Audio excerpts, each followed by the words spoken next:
Oh, and we are back! Hello, everybody. Welcome back to another episode of The Good, The Mad, The Ugly, the show where we go on deep dives on nerd culture that might not get talked about around the sphere, video games, anime, tokusatsu, all that fun stuff. If you're here to talk about, nerdy stuff that you enjoy with somebody who actually knows what he's talking about and engages with everything, this is the place for you. As always, I'm your host, Mav. Some of you might know me as Spencer. I am your host. You might also know me as the editor-in-chief of Bounding Into Comics. But yeah, happy to be back, guys. It's been a week. Let's put it that way. So, at the top, I'm sort of, confession time.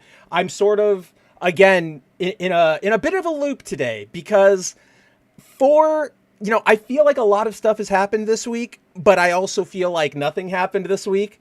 Or let me rephrase that. I feel like a lot of stuff happened this week, but it was mostly, 0-1 Bounding Into Comic Stream main sort of news. We talked a lot about the Sweet Baby Ink stuff. We talked a lot about, the Marvel stuff that's going down. So those have actually been the biggest news pieces over this last week. So today, rather than any sort of, big breaking drama or deep diving into any sort of show, I figured we would talk just general X news. There is a lot of X-Men related news that has dropped recently, from X-Men 97 news to X-Men comic news to Deadpool and Wolverine news. So I figured, yeah, why not? Let's talk about Marvel's Merry Band of Mutants, maybe talk a little bit about the Krakoa era, all that sort of fun stuff. You guys know how this show goes. It's a running conversation.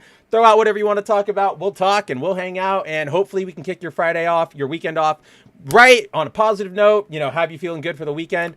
That being said, let's turn over to the chat that I had open, and now I don't know where I shoved it away to, because I need that open. What the hell?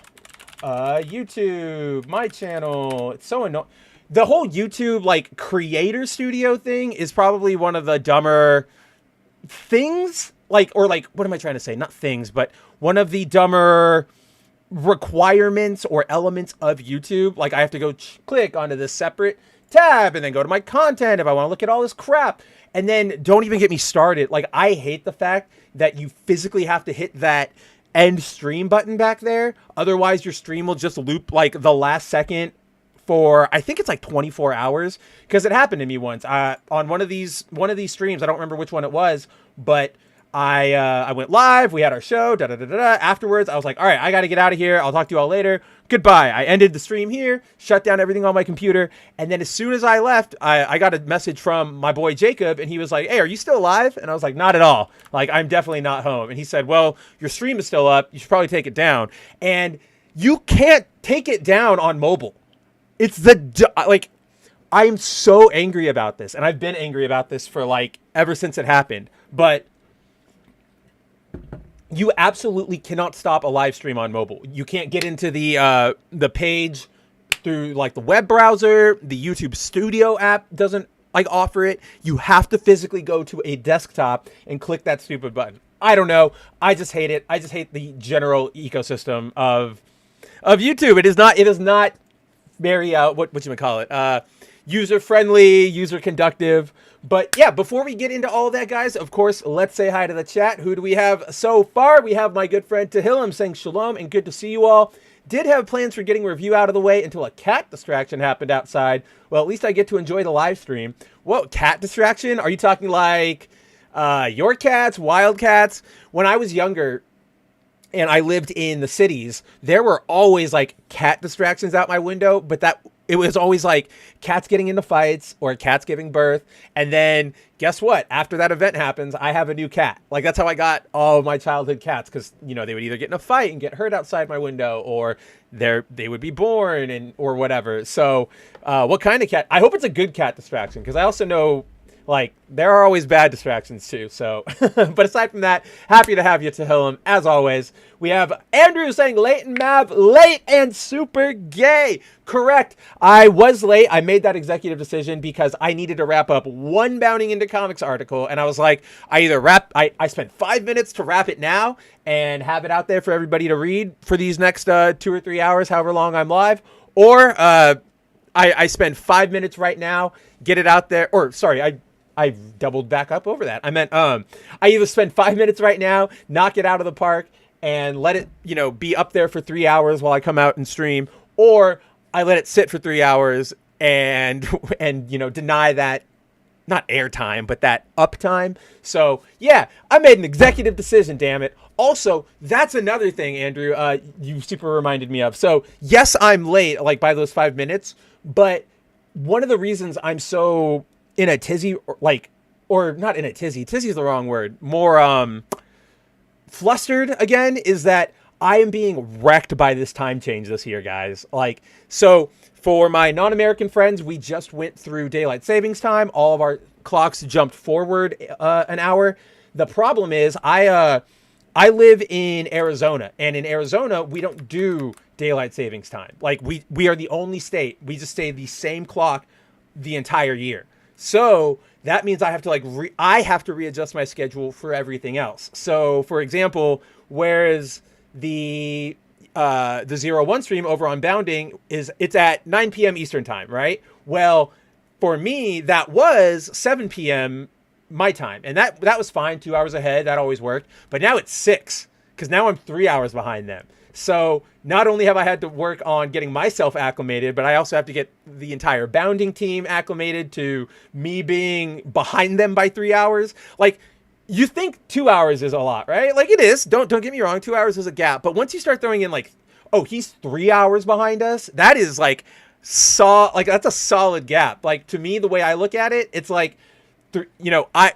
if I'm going to bed at 3 o'clock, they're getting up at 6 a.m. over there. So it's just, that's something I've had to deal with. And then, yeah, obviously this stream is now actually at 5 p.m. for me. So that is something I've been dealing with, and I've just been all over the place. I don't know how you guys are with daylight savings time, but yeah, normally if you're in a normal state, you just stay the same. But with me, I have to do math. That's exactly it, Andrew. I'm paid to write, not count. That is probably one of the funniest self-deprecating jokes I always make, is that I'm the one Asian person who cannot do math.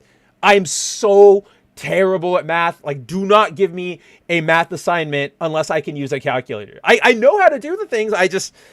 I'm dumb when it comes to numbers. Do not ask me to do your taxes. I'm not the guy you're going to want. Tehillim says, my pet cat's getting distracted by a neighbor's cat. Oh yeah, I mean, that always happens. They always fight, or they yell, or they hiss at each other, and it's it's more annoying than anything, right, Tehillim? I did come across some news on an anime series getting a live action adaptation, more slice of life anime. Which series is that? I'd be genuinely interested. I do know that's something that doesn't really come up in the live action adaptation discussion a lot, are the more basic's the wrong word, but the more slice of life, general, grounded stories. Those get a lot of live action adaptations. And from what I've heard, they tend to be pretty all right, or pretty accurate. I don't think I've ever really watched one. Yeah, I don't think so. But they tend to be a little more accurate, unless we're talking the Sexy Tanaka-san live action series, which, if you guys don't know that whole situation, basically there's this manga called Sexy Tanaka-san. It's about a belly dancer who gets a job at a blue collar office in Tokyo, and she sort of, helps everybody open up in the office, yada yada. You know how those stories go. But the author, she got a live action adaptation from TV Nihon, I think, and she said, okay, cool, I'm totally up for this. I want you to do it, but don't change anything. Don't change the manga, don't change the storylines, unless something needs to happen, and then you come to me and you work with me, and we'll make sure it works. I want you to respect my thing. And in the end, they did not work with her. They deliberately overrode her. They ignored her outright, to the point where this is the tragic, and this is the reason it's a story at all, is because of the whole back and forth between her and her studio, her and her producers, her and her fans, all of this stuff. It was just a giant mess that proved too overwhelming for her, and she took her own life, unfortunately. But that's rare. That's rare from what I hear in slice of life adaptations. So hopefully whichever one you're watching doesn't turn out that terrible. Shinkai says you're still creative, so balances out. Oh no, if I had these math skills and absolutely no creative skills, I would just be like, I would go work in the mines or something, right? Like I would go I'd be go laying down railroad like my ancestors. Eccentric Banana, what is going on, my man? Welcome to the show. Always a pleasure to see you. Yeah. So, Tehillim said this: the new Crow trailer, yuck. So, yeah, I've actually. I've watched The Crow, obviously. I mean, most people have. I'm not a giant The Crow fan. Like, I like it, but it's not the thing that I'm rushing out to buy figures for or that I'm putting on repeat all the time. I know if Dante were around, it's one of his favorite movies. And so, like, I know of The Crow. I know people like it. It's a good film. But, man, that like, it's just Jared Leto Joker. And I don't know who thought that was a good idea. This is what I'm talking about, right? Like, every studio, every creative outlet on the planet needs to hire a position for like 17 to 21 year olds who are online and know what like people are actually talking about and actually saying and actually want. Because right now, you know, I don't know if I've ever talked about this on this stream. I know I've talked about it on Boundings before and in passing with a couple people, but I have a friend who used to work in Disney as an animator, at Netflix as an animator, all these different things. So he's in the know in the industry, and he left the big studios about 3 or 4 years ago because he was just tired of how corporate everything was, how robotic it was. And his main like case in point was he revealed to me that the way SEO, like, okay, here's how studios sort of make their decisions on what to produce, what to make, yada, yada, yada.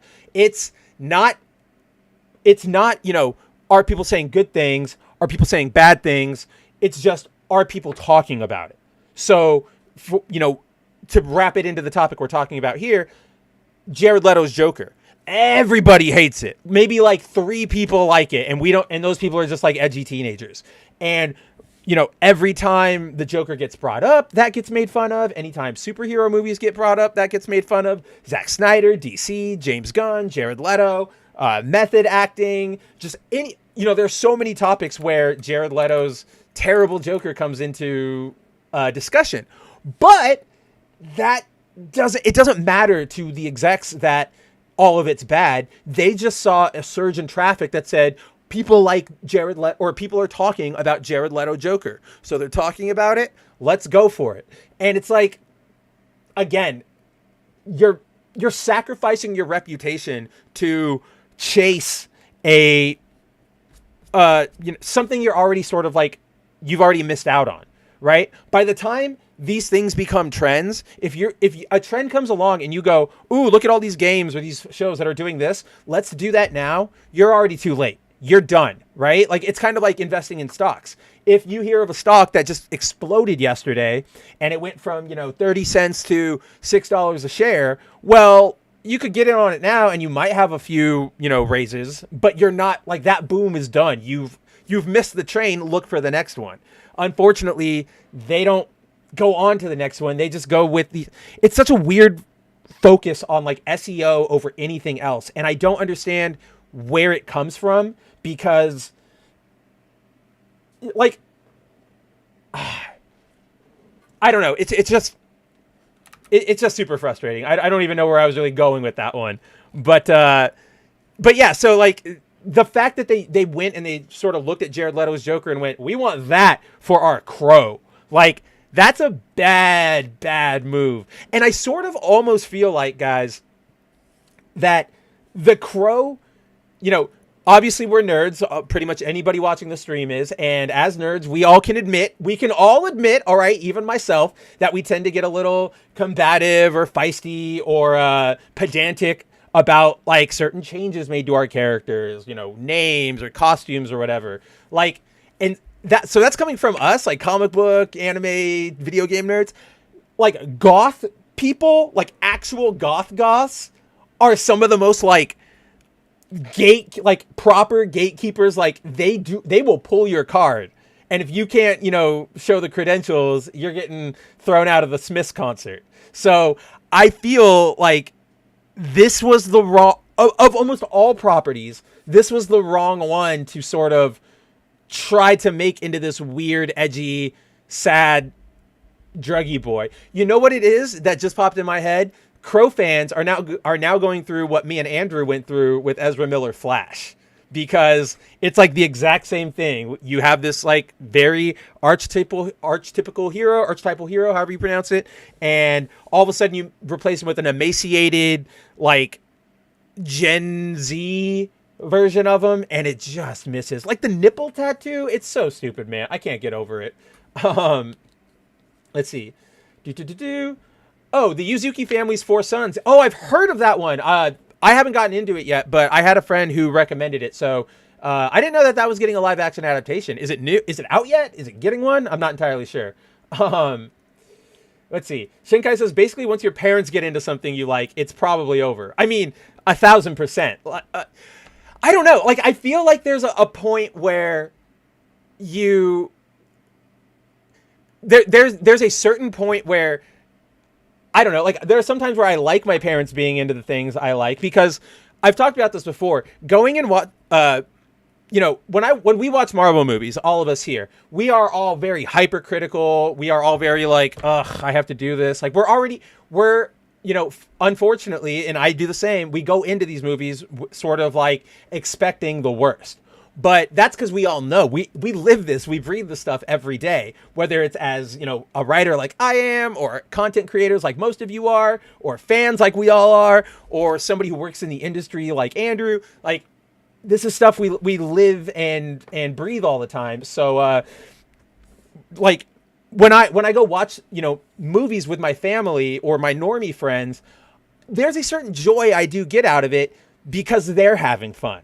You know what I mean? I talked about this at the end of last year, because last Thanksgiving I watched, after the meal and everything, we came home with my mom, stepdad, and my sister. We watched Guardians 3, which is, it's pretty good, and I had watched it before and I liked it, but then I was watching it with them and I felt this like excitement, sort of like, ooh, I know they're going to like this part coming up. Like, oh yeah, I know that my mom really likes Rocket, so she's going to enjoy this part. I think there's nothing wrong. It's sort of like the same philosophy with everything, right? Like, there's nothing wrong with people being into it. It's sort of, if you got to come in and want to acclimate to the culture, to the rules, not want to change everything in it, yada, yada, yada, yada, yada, which is what exactly the Crow is doing, right? It's saying, oh, this ain't your daddy's Crow, and it's this just and I love Bill Skarsgård. He's awesome.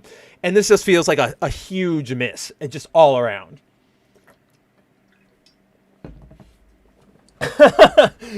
Jacob says Goss would get dog walked at an anti-Nowhere League concert. Posers. I mean, yes, that's entirely true, but also don't, like, we all know those Goss, right? We all know goth people who get really hyper defensive about their subculture, probably more than almost any culture I've ever not like culture, but like clique subculture I've ever seen. The Goths get really, really defensive about it.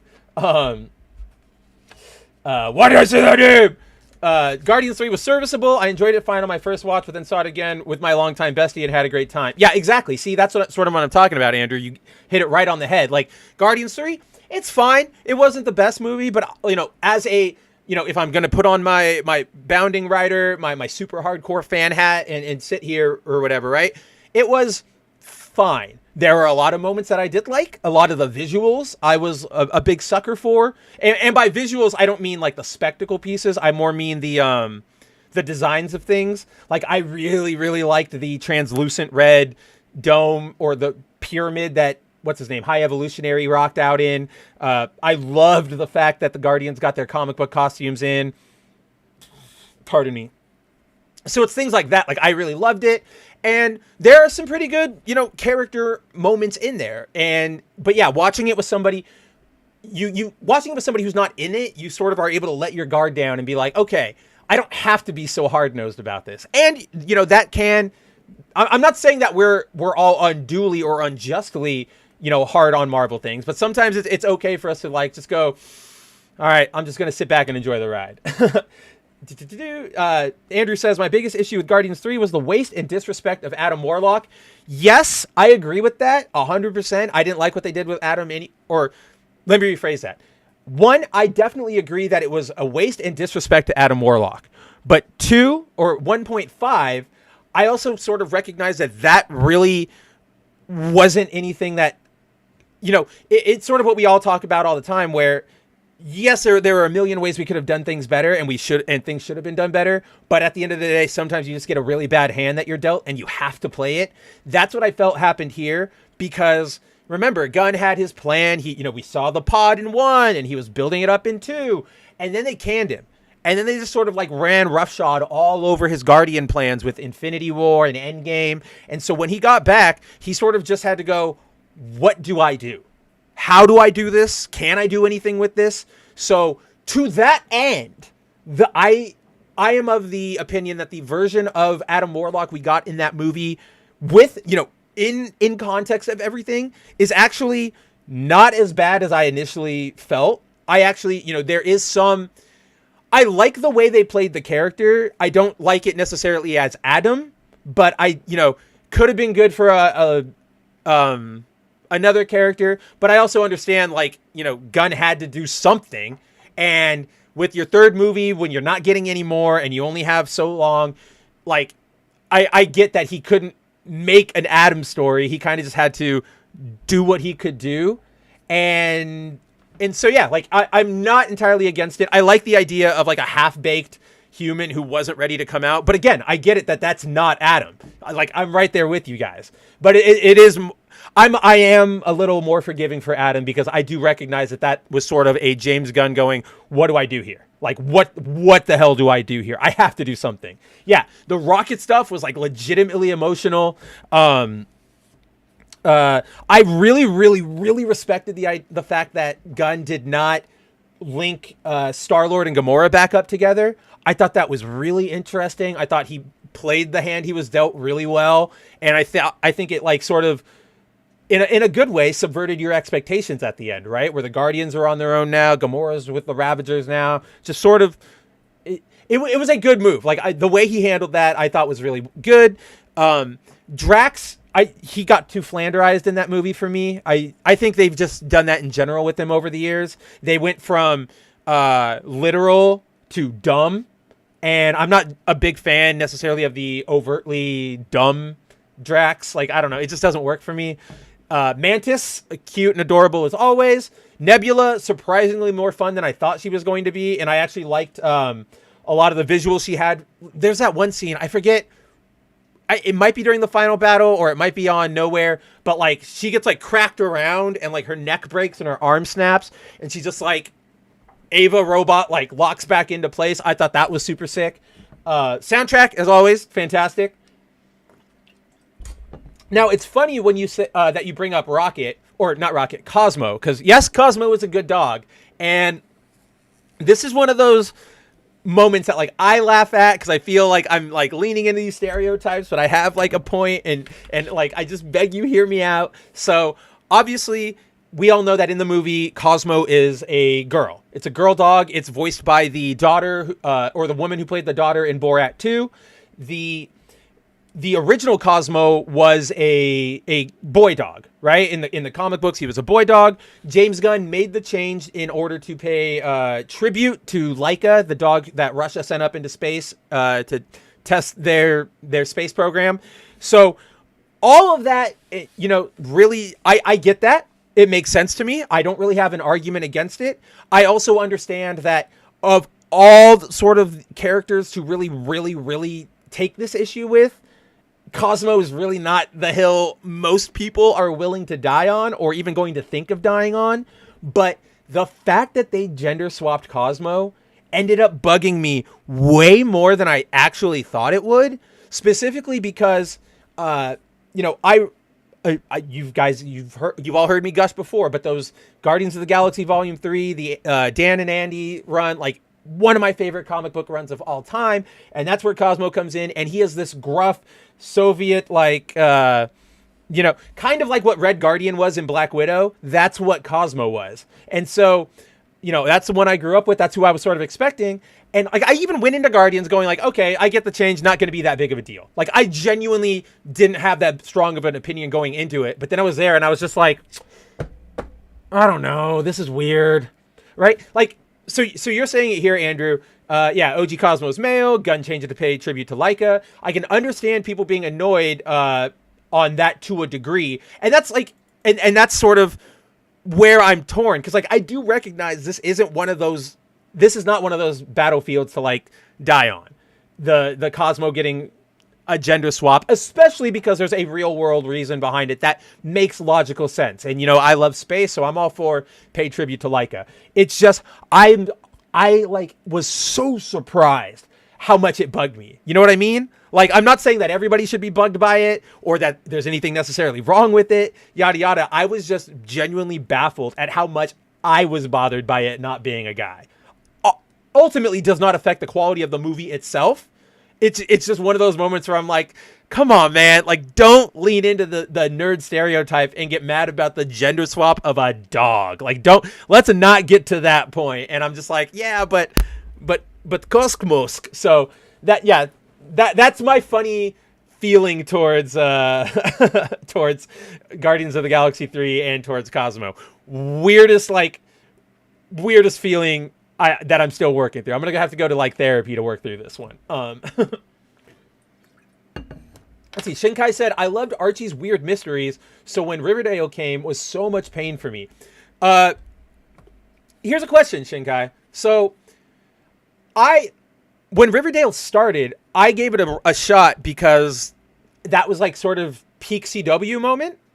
Or like the peak CW era, like they were hitting their stride with Arrow. Flash was killing it. They were starting to, I think, what was the third one they were building to? I think they were leading up to Legends at that point. So like they were in their stride, and then they said, "Hey, we're coming in for we're coming in and we're doing an Archie." And I went, "All right, could be interesting. Let's see it." And then the show started, and it definitely wasn't what I was expecting because it super leaned into like the teen melodrama, and it was like the CW, the show.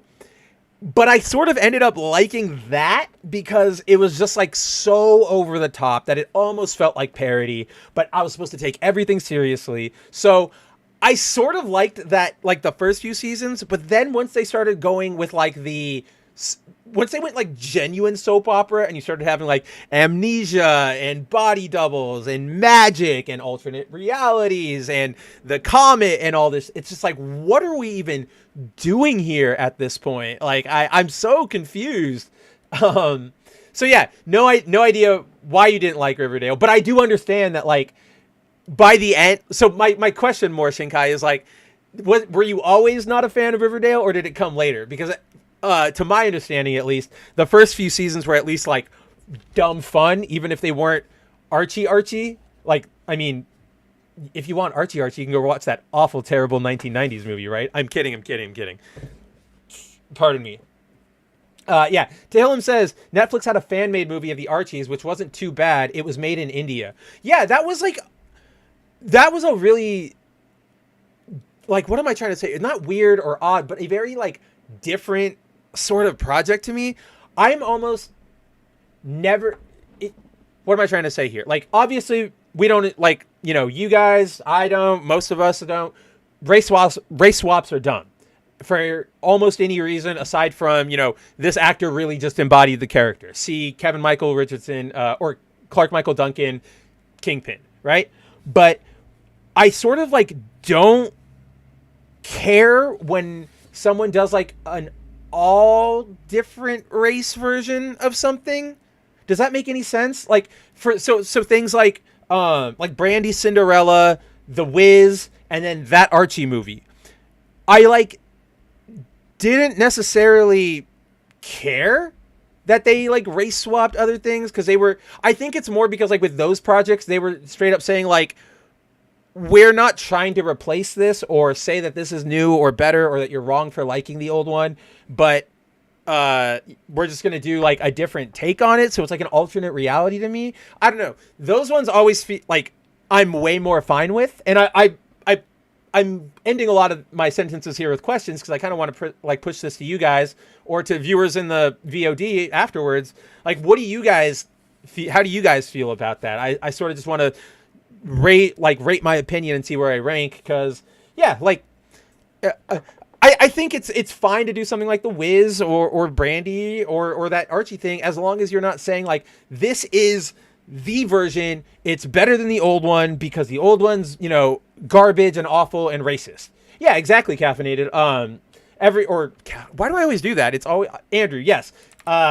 Everyone loved the Brandy Cinderella movie. Like like to this day they still do. Nobody gets mad about it. So I guess I don't have the words yet to sort of properly verbalize my argument there about why those are okay, but I think it has to do a lot with how you're approaching that production. Are you approaching that production because you're looking to rectify, quote unquote, a problem like racial inequality or whatever? Or are you approaching it because you have some sort of different creative, there's something you want to do, circumstances? I don't know. See, even there, I'm sorry, my argument starts to fall apart.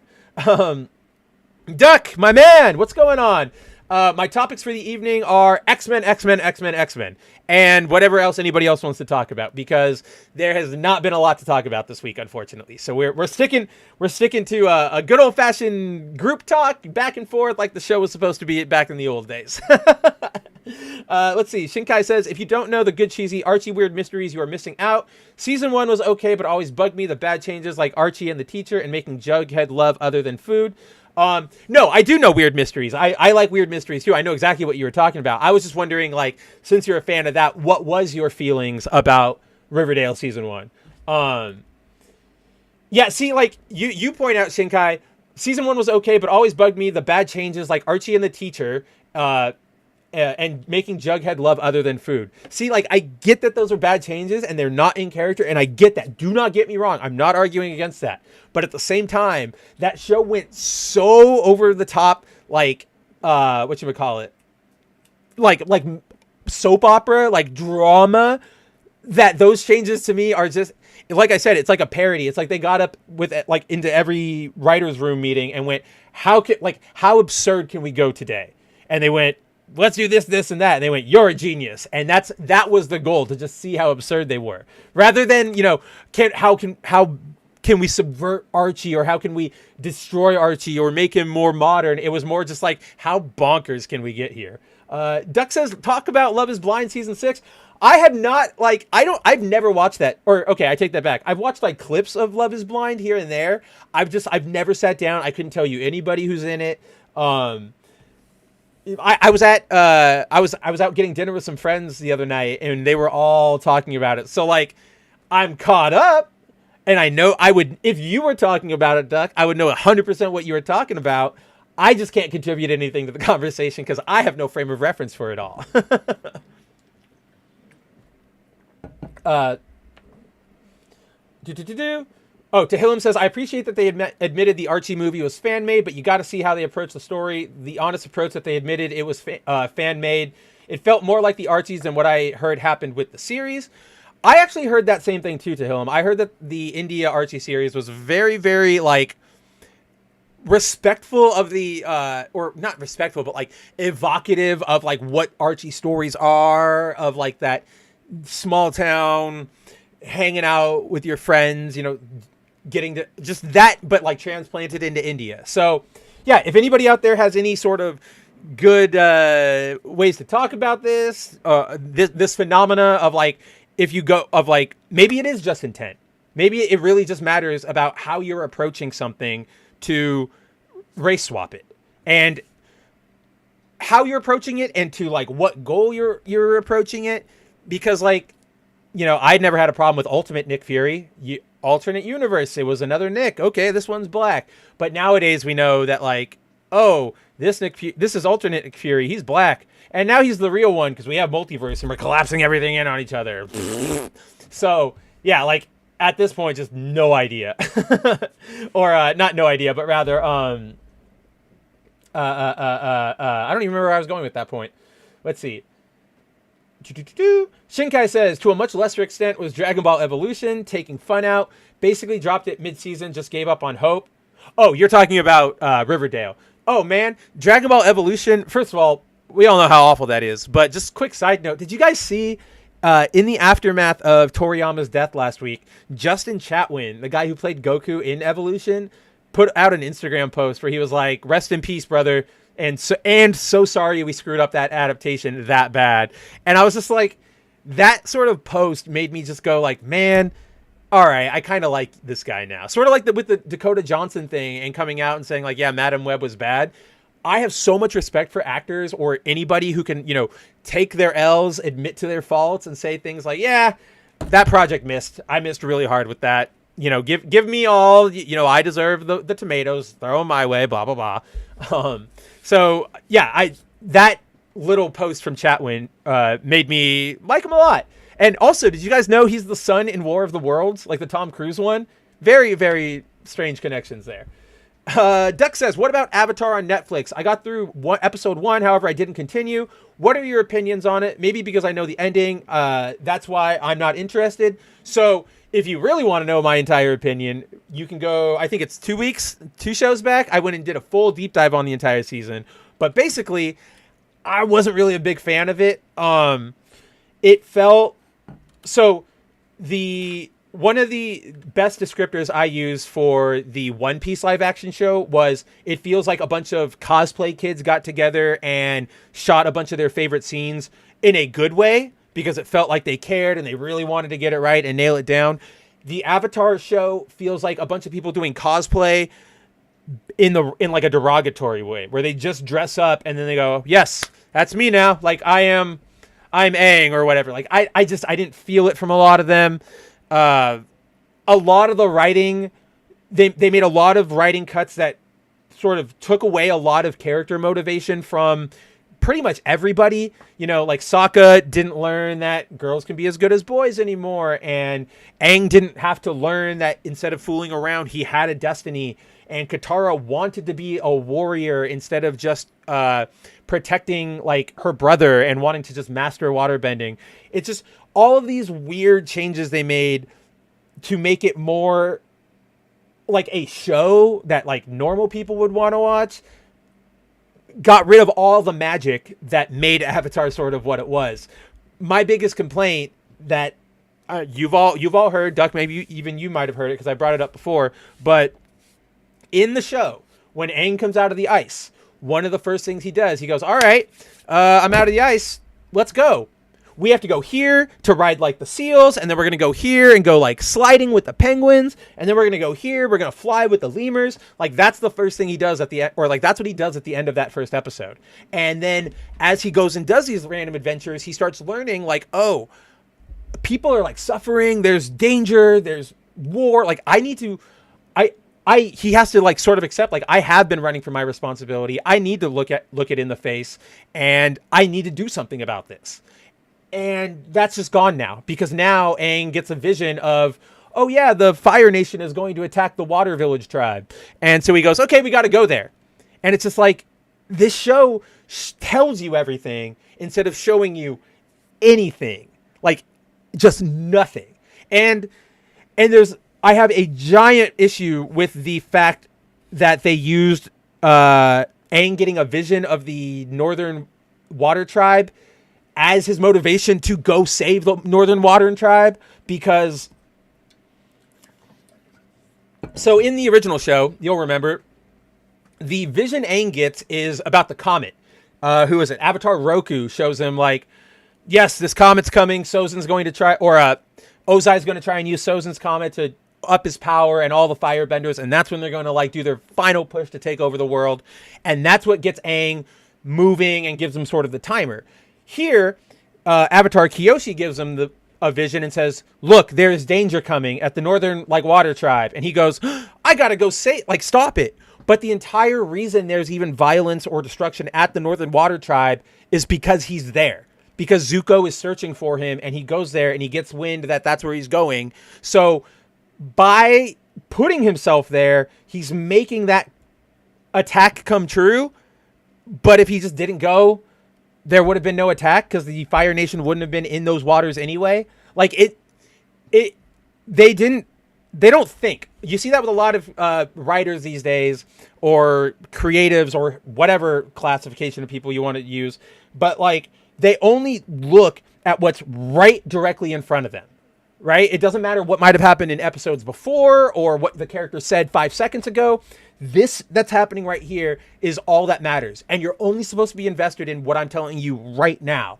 And you see that in so many shows, and that's why in movies, and that's why stories fall apart, plot holes rip open, and it's just like, the thing with Avatar is this is like a show that was made for children, specifically, like made for kids, but made in a way that didn't treat them stupid. So it ended up being a show that everybody could appreciate and take themes away from, because it was real, right? It was grounded. It had real world sort of parallels. And the fact that they screwed that up when they had the blueprint right there is just beyond baffling. That they had to go, oh, nobody is watching, we need more mature viewers to watch these shows. Well, make it, so-and-so grimdark, do this, do that, blah, blah, blah. And it's like, do you remember why you're making this in the first place? Because so many people loved that.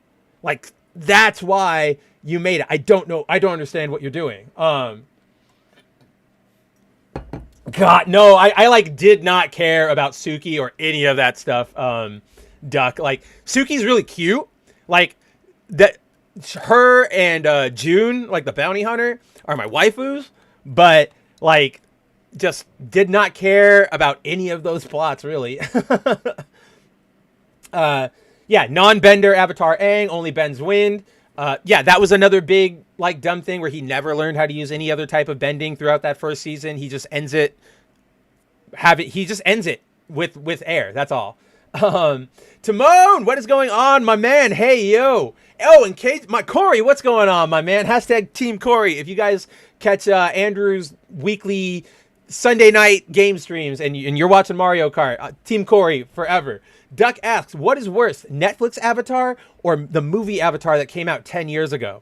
Like, I've been having that debate with myself for a couple weeks now, and I'm like genuinely sort of torn, because the Netflix series obviously has more production put behind it. It obviously sticks a little closer to the source material because the creators for a period were working on it.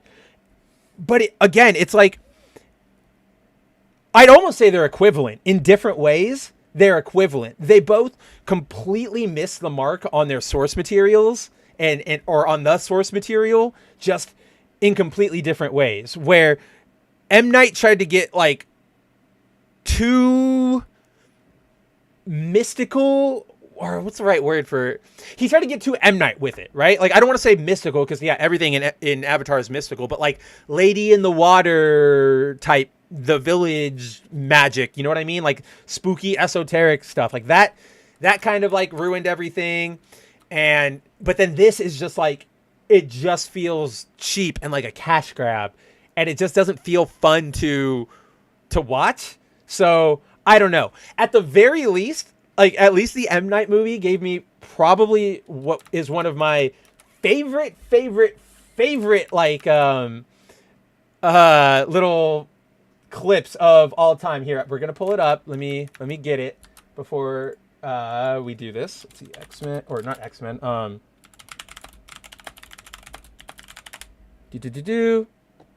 Yeah, Revul, you're completely right, Revul. Both are just as bad.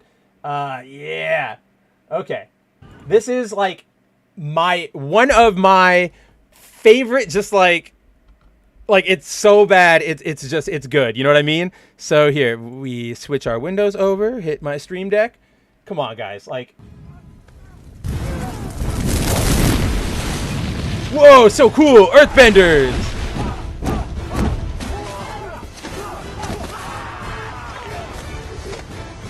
It's like this super intense like haka dance for like that tiny pebble, and it makes me laugh every time. Whoa, you guys are so sick. It took 8 of you to float a rock and then push it. Like that guy right there, he brought up the wall himself. Like, I don't understand why you had to. Oh, it's so great. Like, it's just such a bad decision. I don't know why he did it.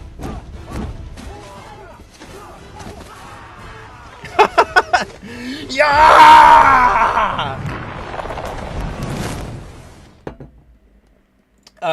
Yeah, so good, so funny, makes me laugh every single time. Um, it's fantastic. Let's see. Zero says, "Holy shit, it started earlier." Yeah, I thought it was gonna start now. Yeah, as Corey just explained, Zero, and I sort of went over it at the beginning of the stream.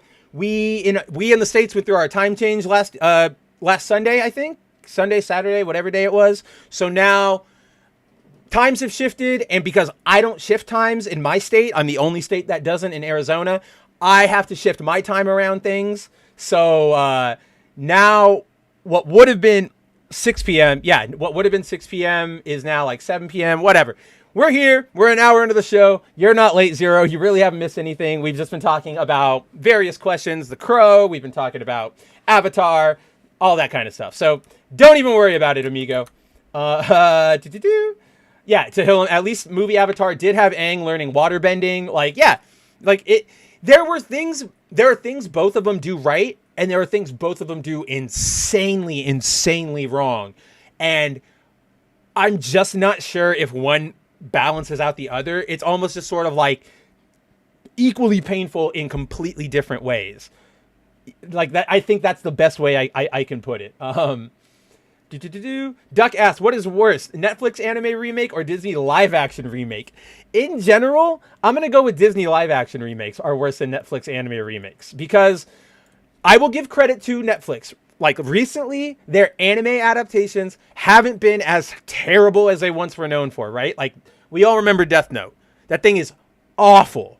It's genuinely terrible movie. Like, not even a bad Death... Like, it is a bad Death Note movie, don't get me wrong. But aside from that, it is just a... Here, what's more interesting to look at? Let's look at,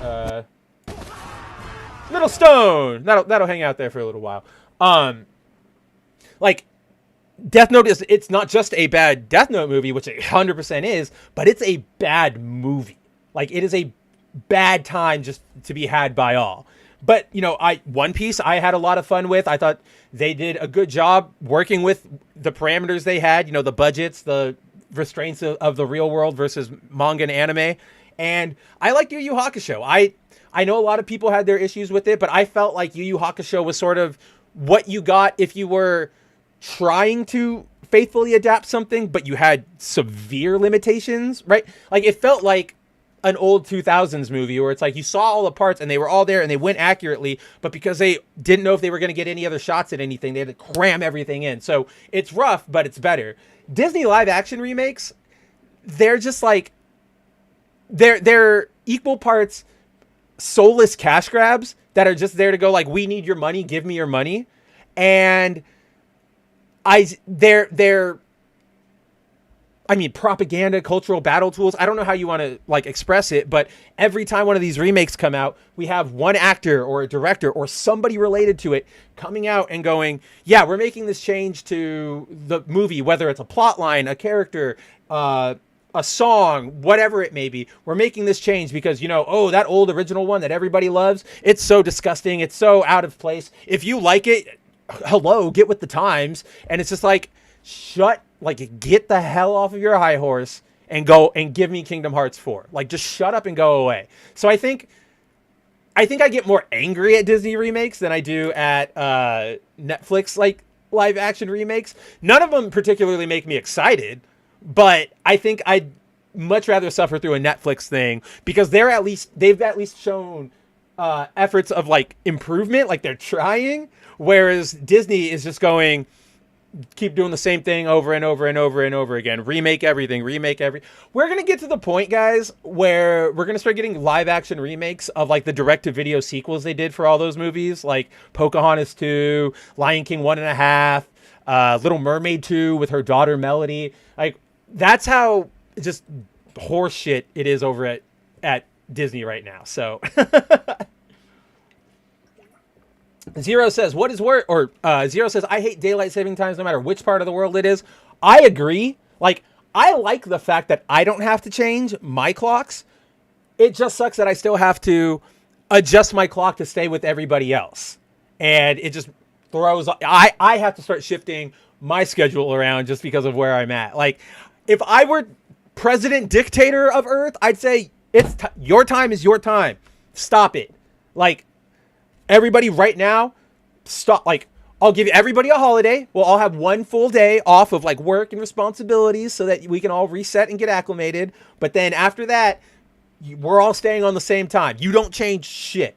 Like, I shouldn't have to have had to learn how to change an analog clock when I was like 5. Like, that is absolutely absurd. For what reason is it absurd? Not any logical one, but I'm upset that I had to do it. Shinkai says, actually, the big dance was for the wall. The one guy moved the small rock, just badly shot, or at least that's what it looks like to me.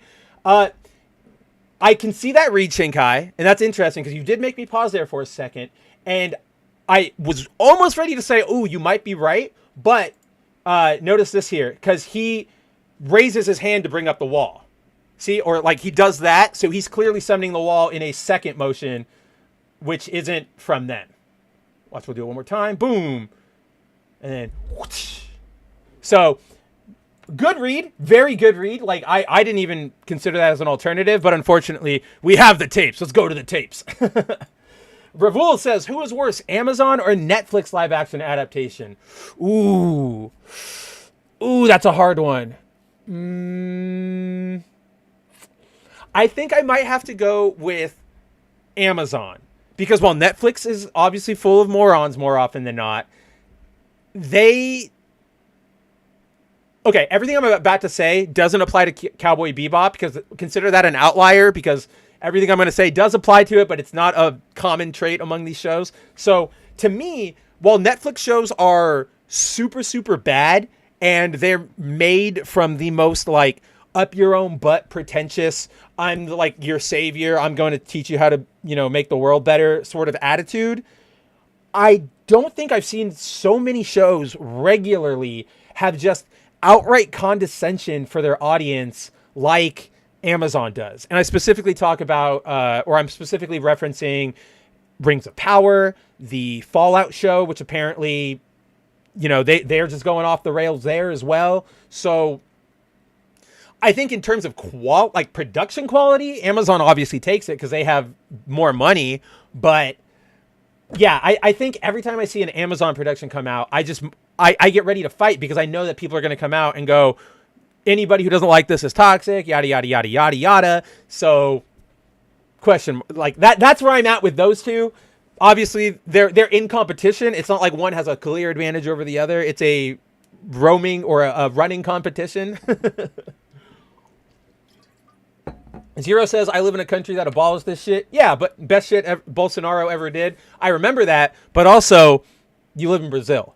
So, I'll take my time changes. Thank you very much. I'm kidding. I'm completely kidding.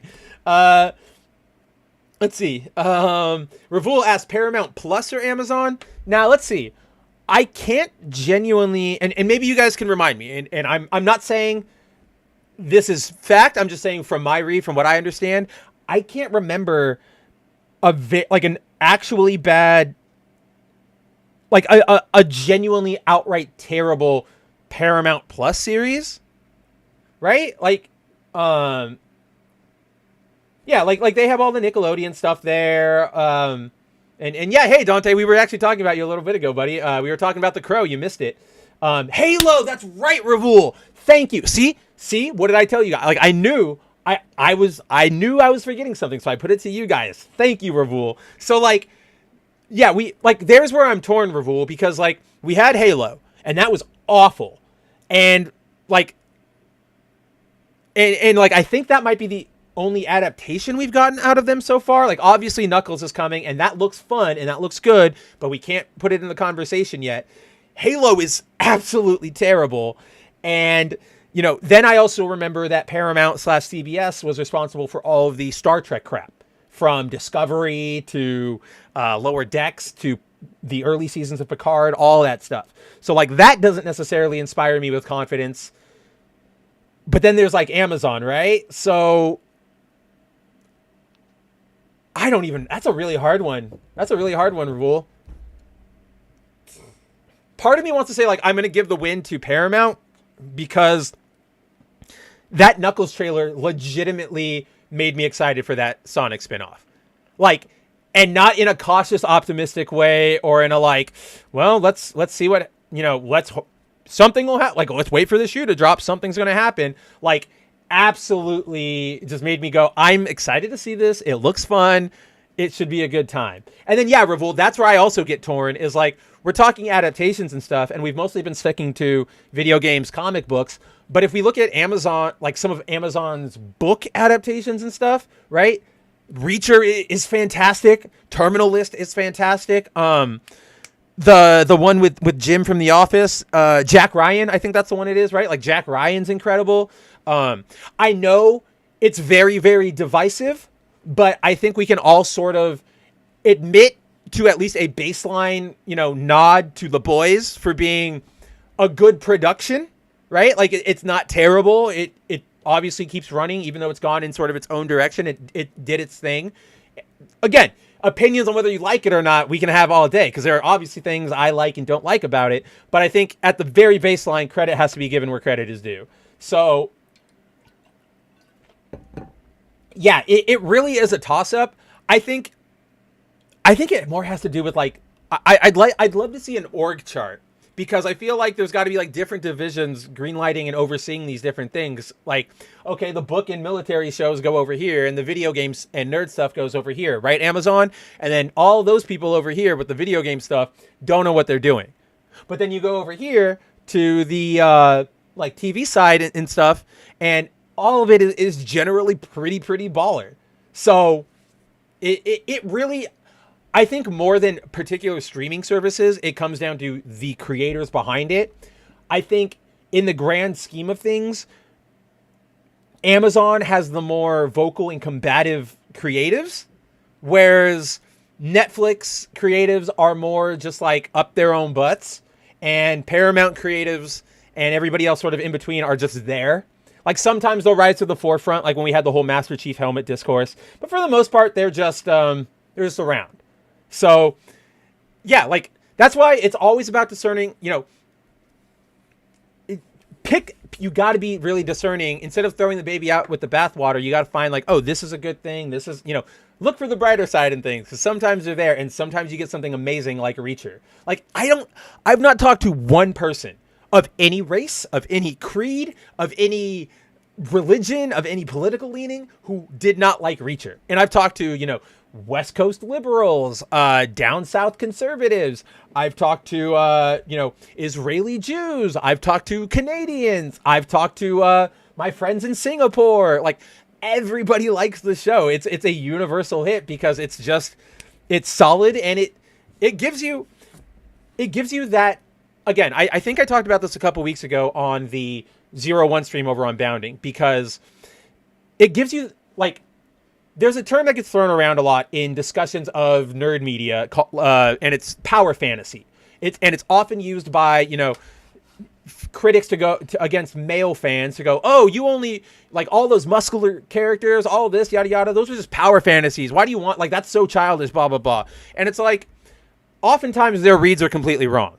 But there's also nothing wrong necessarily with having these power fantasies. John Bernthal, the guy who plays Punisher, came out and said the reason Punisher is so popular is because everybody has that, like, dream, that wish in them to be able to do what the Punisher does. And that's not to say people are bloodthirsty and wanting to go out and murder at will and are just itching to, pull the trigger on their neighbor for looking at them funny. No, it is. We have all had this fantasy, and I guarantee, like, you listening to it right now, I don't care who it is, whether it's Timon, Corey, Zero, Andrew, Steven might be out there, Flex might be out there, Ruler might be out there, whichever one of you guys are out there. I know Centric might still be out there, Shinkai, Ravul, like, every single person we've all had that fantasy where it's like, man, wouldn't it be so cool if I had, like, superpowers, or I was, like, loaded to the teeth and I got to, like, take out a bunch of, like, really actual bad guys. Like, I'm gonna storm a meth lab, or I'm gonna storm a human trafficking, like, hideout, or I'm gonna storm a terrorist base. And we all have these fantasies, right? There's nothing wrong with those fantasies. Again, it's not fantasies of violence per se. It's more fantasies of heroism and protecting other people and that sort of thing. And that's what Reacher gives you, man. Like, I love, like, again, there's that clip that we've all seen in the trailer for, I think it was season 2, right? Where Reacher is, here, actually, let's just pull it up.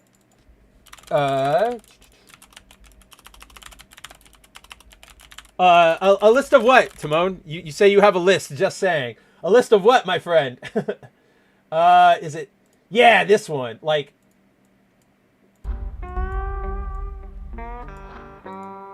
so yeah, like, first trailer for season 2 came out a while ago, obviously. Right? Don't turn around. This won't take long.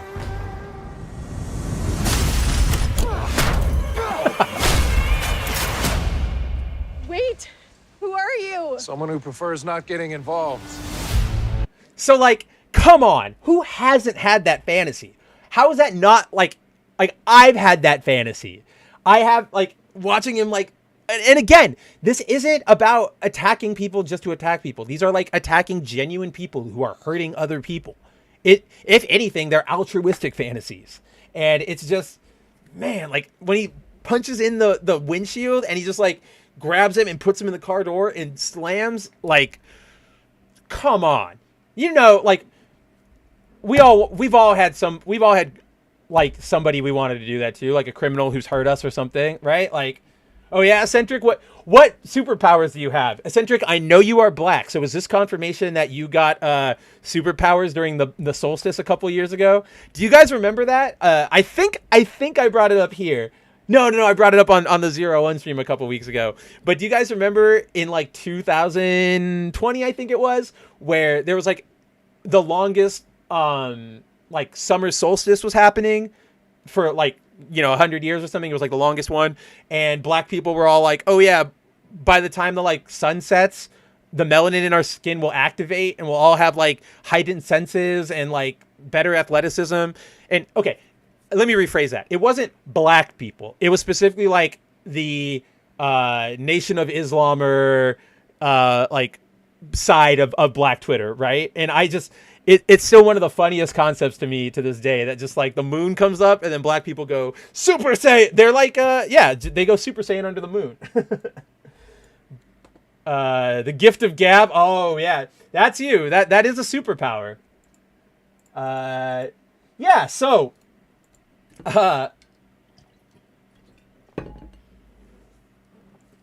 with all that, with that little detour to Reacher, with that little,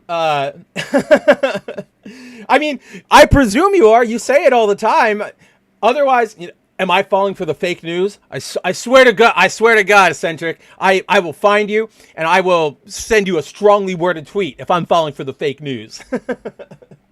But yes, so folks, where are we? We are about an hour in. Why not jump over to our main topic of the night, which is we finally have a lot to talk about with Marvel's Merry Band of Mutants. And oh yeah, Tehillim, I did enjoy the video you sent me.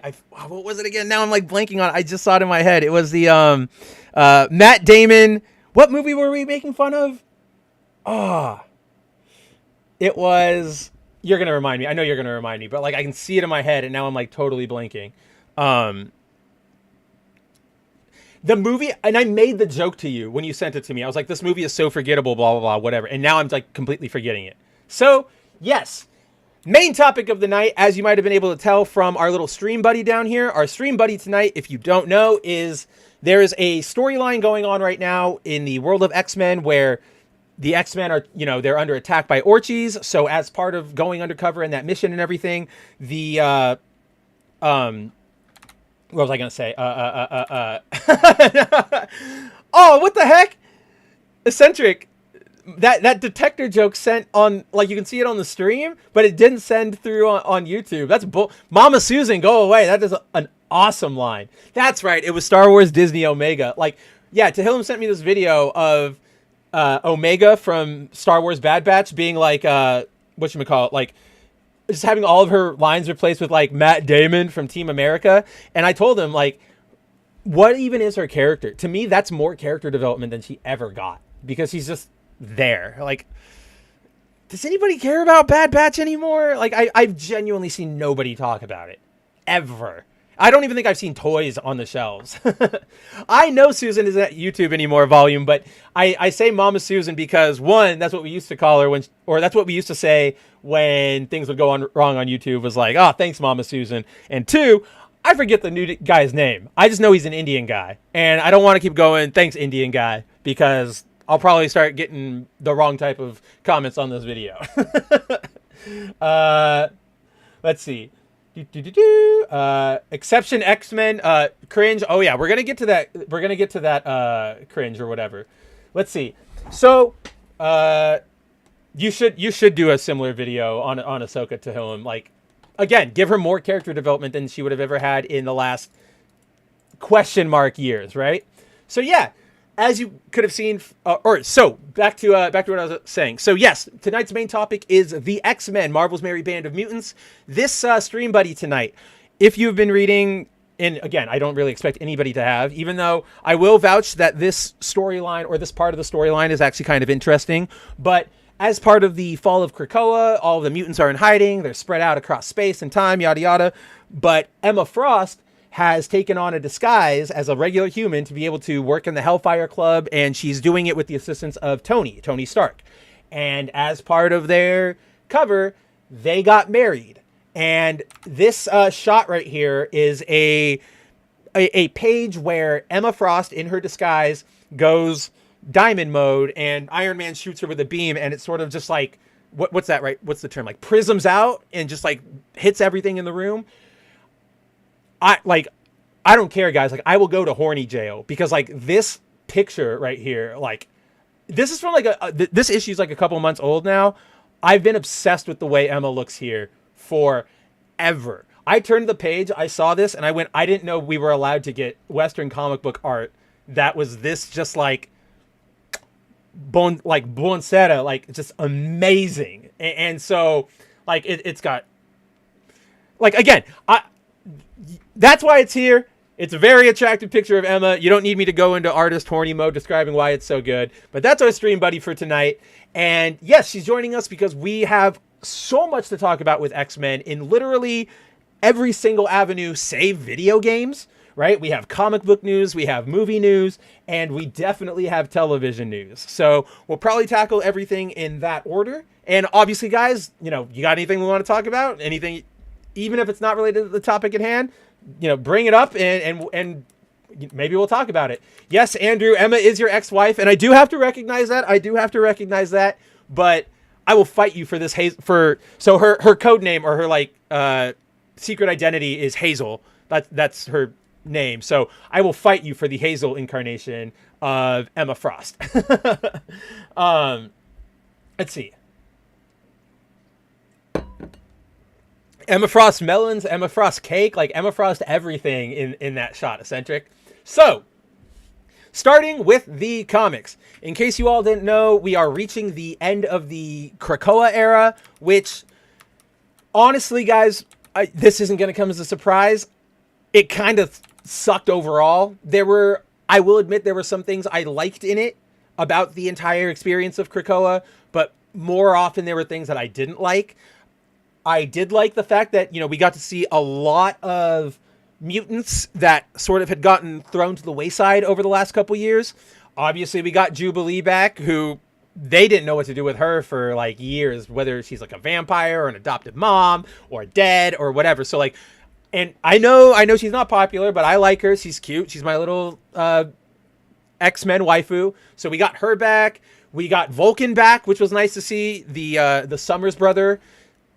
But that was sort of like, what am I trying to say here? Like, it was nice to see them and be like, ooh, it was a lot, like, seeing them, the joy came from just being like, ooh, I remember you, I'm glad you still exist. They never did anything particularly interesting with them. Everything that sort of narratively went down around Krakoa really just, so here's, like, the problem I have with the X-Men a lot. And it's sort of a general Marvel problem, Western comic book problem, but it is really heavily in the X-Men, which is they sort of retread the same 4 story beats all 5 years. Like, every 5 years, they just restart the cycle of hitting the same story beats, where it's like mutants are either like mutants are accepted. Oh, something happens where they're not accepted. Well, now we have to fight back against us not being accepted. Now we're like mortal like enemies again to the world. And then the other storyline is like, we're mortal enemies to the world, so we're going to go start our own planet, asteroid, nation, island, whatever.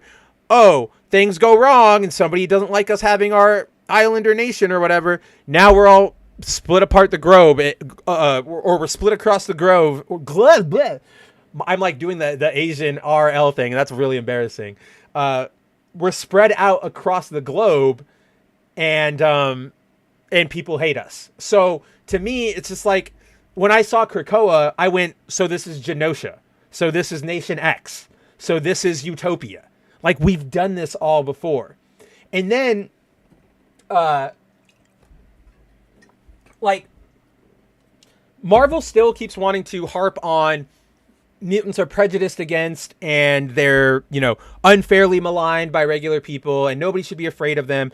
But then everything that, like, the heroes did in Krakoa, and I mean, like, the Quiet Council and stuff, it is the things of supervillains, right? Like, just overtaking the world, establishing your own laws, saying do it or else, demanding sovereignty for your people in other nations. Like, it's also, I feel like a long time, the idea of mutants being ostracized for having powers and stuff sort of lost its steam as a plot device once we started introducing mutants who, like, were literal nuclear bombs, right? Like, I don't know, it's just so weird to me. And so we got to Krakoa, and it just, there was really nothing there that was, like, original. There was nothing there that was super hyper compelling. Don't even get me started on the Arakko stuff, like the apocalypse mutants on Mars. It is just the most, oftentimes on this stream, actually, I guess it is, at this point, it's been like a month or like 5 weeks, so it's a recurring segment nowadays. But oftentimes, you guys know that when Andrew and I start talking about comic book writers, specifically somebody like Grant Morrison or Mark Waid or not Mark Waid, sorry, Grant Morrison or Jonathan Hickman, right? Andrew and I often go, yes, Hickman's great, Morrison's great, but there is such thing as too much Morrison, too much, Hickman, too much Morrison. And when it comes to the Mars mutants, I think that is a perfect example of too much Al Ewing. Where Al Ewing, I think he's a pretty good writer for the most part. Obviously, he's not perfect. He has his misses. But when he gets into his, like, hyper upper dimensional, esoteric Dominion stuff, that's where he starts getting a little off the rails. And that's what I felt like a lot of the Arakko stuff was. And to the point where you can tell that they needed a pull for Arakko because Storm is there. But she's like the only character you might care about who's on Arakko. It's like her and Apocalypse. And I think Nova is like an ally who hangs out there sometimes now, but he's not a mutant, which is, it's cool. I like Nova, but that was just more of an aside, right? So yeah, like the Arakko mutant stuff was just, I don't really care. I don't know. It's just I don't care. I don't really have an explanation for it. I don't really care about this like proto species of mutants who had their own culture and stuff, because you don't really explore it. And you kind of just say they were there, they were all powerful, bye. Like, okay. Well, then if they were here, did mutants have so much trouble? Like, it's just plot hole after plot hole after plot hole. And for the most part, just complete misses. I think if I had to give out some highlights to the era, to the entire sort of publishing line, the highlights would go to X-Force. X-Force books are sort of always pretty enjoyable. This one was pretty good. Wolverine, Colossus, Quentin Quire, Kid Omega, Sage, Deadpool, a couple other people. Pretty solid book. Those ones always are. To that same note, because it's by the same guy, it's by Benjamin Percy. The Wolverine solo series that's been going on has been pretty good. Now, that comes with a huge asterisk caveat, because I do recognize that is the book where they've character assassinated Beast, and both of those books actually, X-Force and Wolverine, is where Beast has gone from the ever loving or not, that's Thing, but from the blue fuzzball to genocidal, protect my people at all costs, even if that means I have to be a terrorist and kill everybody like madman. And so I hate that it's Beast doing that turn. Like, I'm very torn here because I like the concept of somebody who was so altruistic getting so caught up in being a hero that they go over to that edge, and somebody like Hank does logically follow that might happen, or like somebody with like Hank's like way of thinking, like his logic. But this is also Hank we're talking about. Like, he's a hero. This isn't what his character necessarily would do. So while I think it's an interesting plot point, wrong vehicle, just absolutely wrong vehicle for having done it.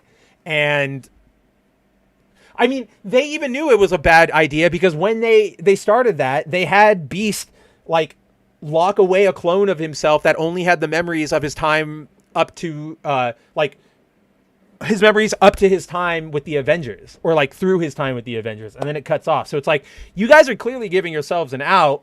Why are we even doing this then? I know now that this doesn't matter because you've already signaled, here's how we're going to retcon it. Let's see. Volume asks, is this a new Hellfire Club? Because he was part of the Hellfire Club, so she's going to be spotted really quick. Yeah, it's more of a like social... It's like the Hellfire Club reborn, but there's none of those old members there that you sort of would have remembered. Like, the members are like Fei Long from Orchis and Kingpin and Tony. There's no, Sebastian Shaw or anything, because all the mutants are over in Krakoa. And to a further extent, she does take disguise precautions when she's at the club. Like, she does wear like a wig and contacts and different makeup. And she puts on a power inhibiting ring. So if somebody tries to do a mutant scan, she doesn't register. So she does take precautions. But yeah, that is one plot hole that thankfully does not exist, Volume. Let's see. Good. Give Jubilee all to me. I want her 100% to myself. Yeah, Volume, the Secret Summers brother too. So I recently went back and I read War of Kings, where Vulcan made his or not his debut, but where he sort of became a power player in the Marvel U and went to war against the Kree and the Shi'ar and the mutants and pretty much all of space, the Badoon. It's an amazing story. Like, I really like Vulcan as just this unrepentant, evil monster. But I do miss the fact that Adam X was not the Third Summers brothers. And for you guys who don't know who Adam X is, let's see. Yeah, let's go 90s. So this is Adam X, the Extreme. He was in the 90s. He was introduced to be the Third Summers brother. Like, they were ramping up all, because, for the longest time, X-Men lore had like, there's a Third Summers out there, blah blah blah, oh my gosh, this is crazy, and it was going to be him. But then somebody over at the editorial team just realized how kind of dumb his powers were, where he's got like explosive blood, essentially, like he can throw it at you and it like when it contacts with air it can explode. Again, he is the most 90s thing to ever 90s, and he's dumb, but I also sort of just have a soft spot for him because it's like, you were just so 90s. I'm glad that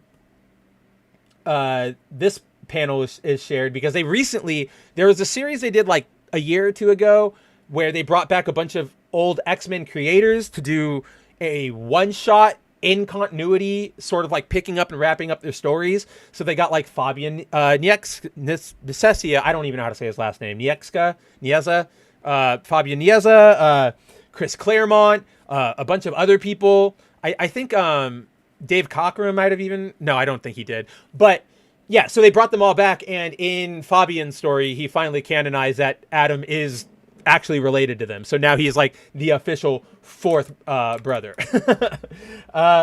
Volume Dealer says, I heard Claremont is writing something. I hope he turns them all straight. I heard Claremont is writing something, but I also don't remember what. And I also don't think... Like, here's the thing. so often Marvel likes to play lip service to Chris Claremont's work.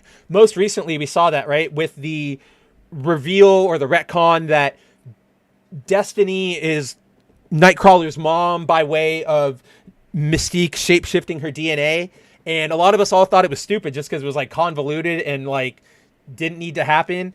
And a bunch of people came back and were like, oh, what are you talking about? Chris Claremont set that up way back in the day. Like, he always wanted to do that. We're just honoring Chris Claremont's plan. And it's like, look, I don't buy that because you guys hate Chris Claremont.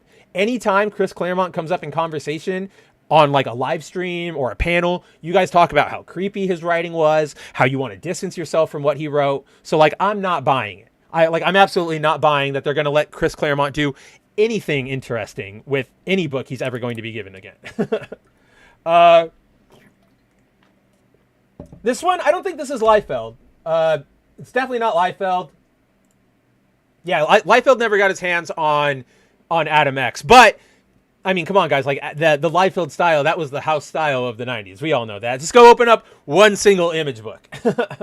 Let me see. Wolf says that was Brett Booth who was on that book for the first 2 issues. Yeah, this is Brett's work, right? Like, didn't I say that? If I didn't, I meant to, because I knew that you were here and we always talk about Brett, and I'm like, oh yeah, look, it's Brett. Yeah, I knew he was at least around for part of that book. Then, because I think he was supposed to be on most of it, and then they went to like a revolving team. It was really the whole production line for, I think it's called like X-Men Forever or something. It was a really weird production line. Now that it's done, all the issues are good, but it was a very rough like release. Okay, yeah, that's Brett, and I didn't. Okay, I totally meant to then. My mind just went blah. It looks like one of the Kubert brothers, but shitty like Rob Liefeld art. I think it is a Kubert brother. I think that actually is who did this one. If we reverse image search it, maybe it'll tell us.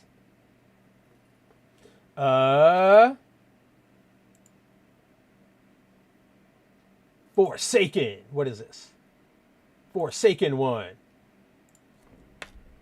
Yeah, like just totally 90s. Here we go. Captain Marvel, Volume 3, Number 2. Who did this issue? We had Ed Bennis. Whoa, none of us, I think, we're going to get Ed for that one. I can kind of see it, but it's very much not Ed at all. But then again, I'm probably more used to Ed drawing the curvy ladies than I am the muscle-bound men. Like, this is how 90 he was. He had a sword with spikes on it. Like, I love it. It's so dumb. Like, let's fuck some shit up, bros. Let's get extreme. X-Men Legends, that's what it was. Thanks, Andrew. But yeah, I don't even remember how we got to Adam X. Oh, because we were talking about the Summers brothers and stuff.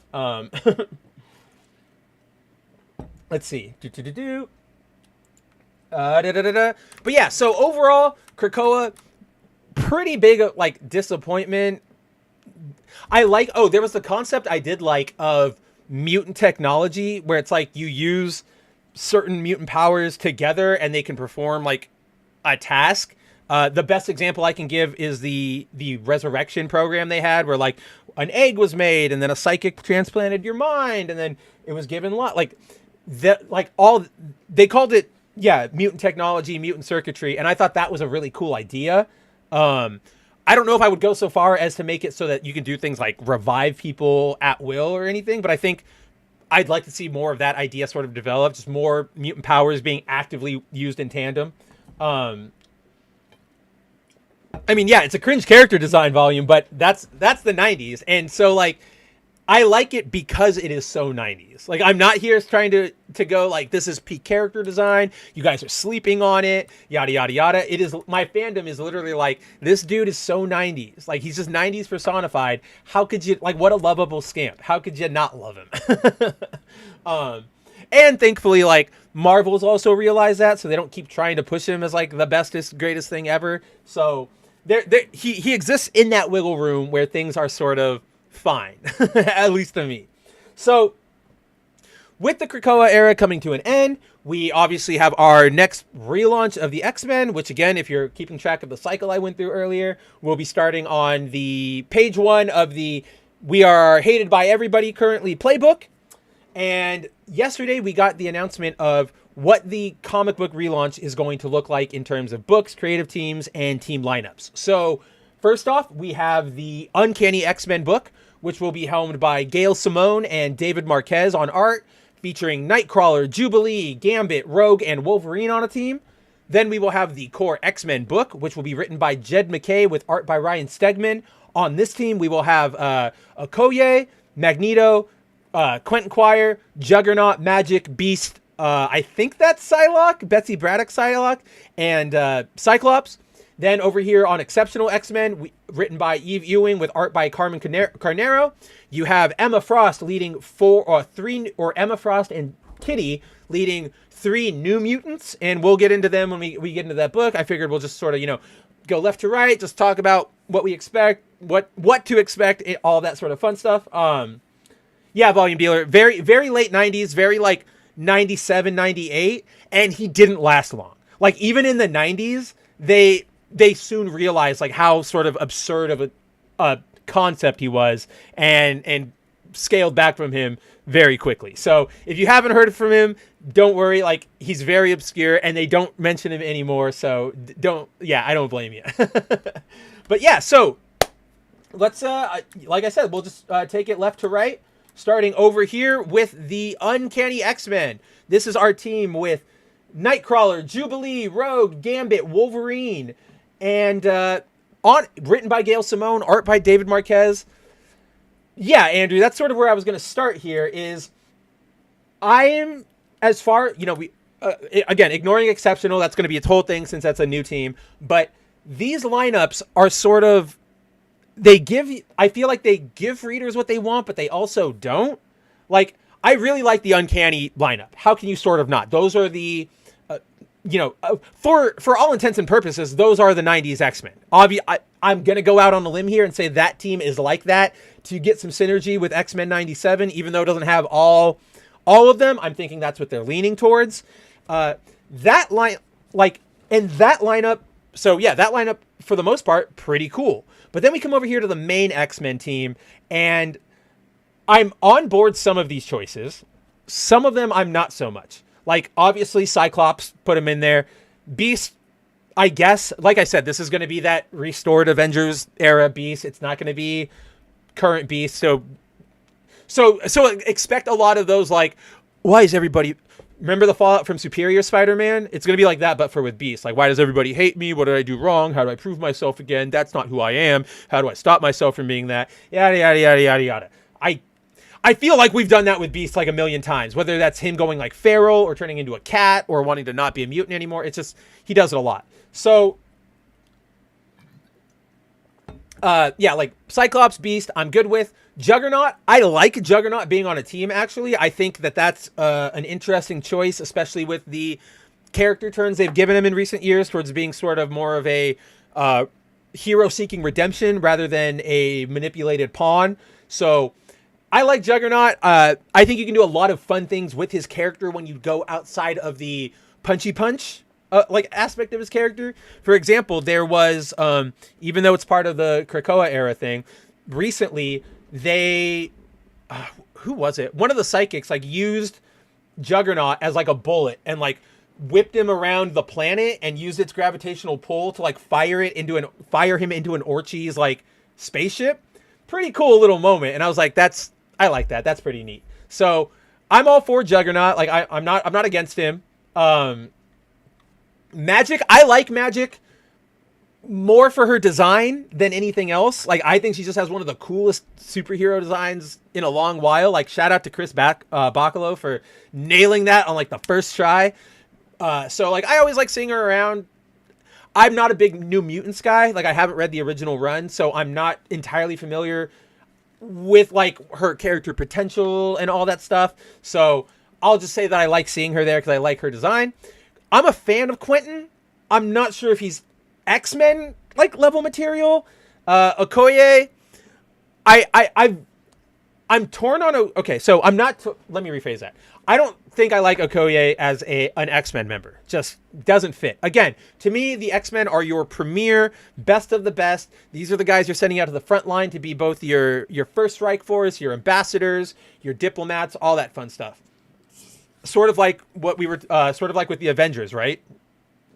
Where team lineups with Captain America and Vision and Thor and Iron Man and all that makes sense. But then when you start throwing in, newbies like Miss Marvel, just for the sake of the fact that she did like one heroic thing, you start missing the point of what these teams and titles are supposed to mean. And they need to mean something.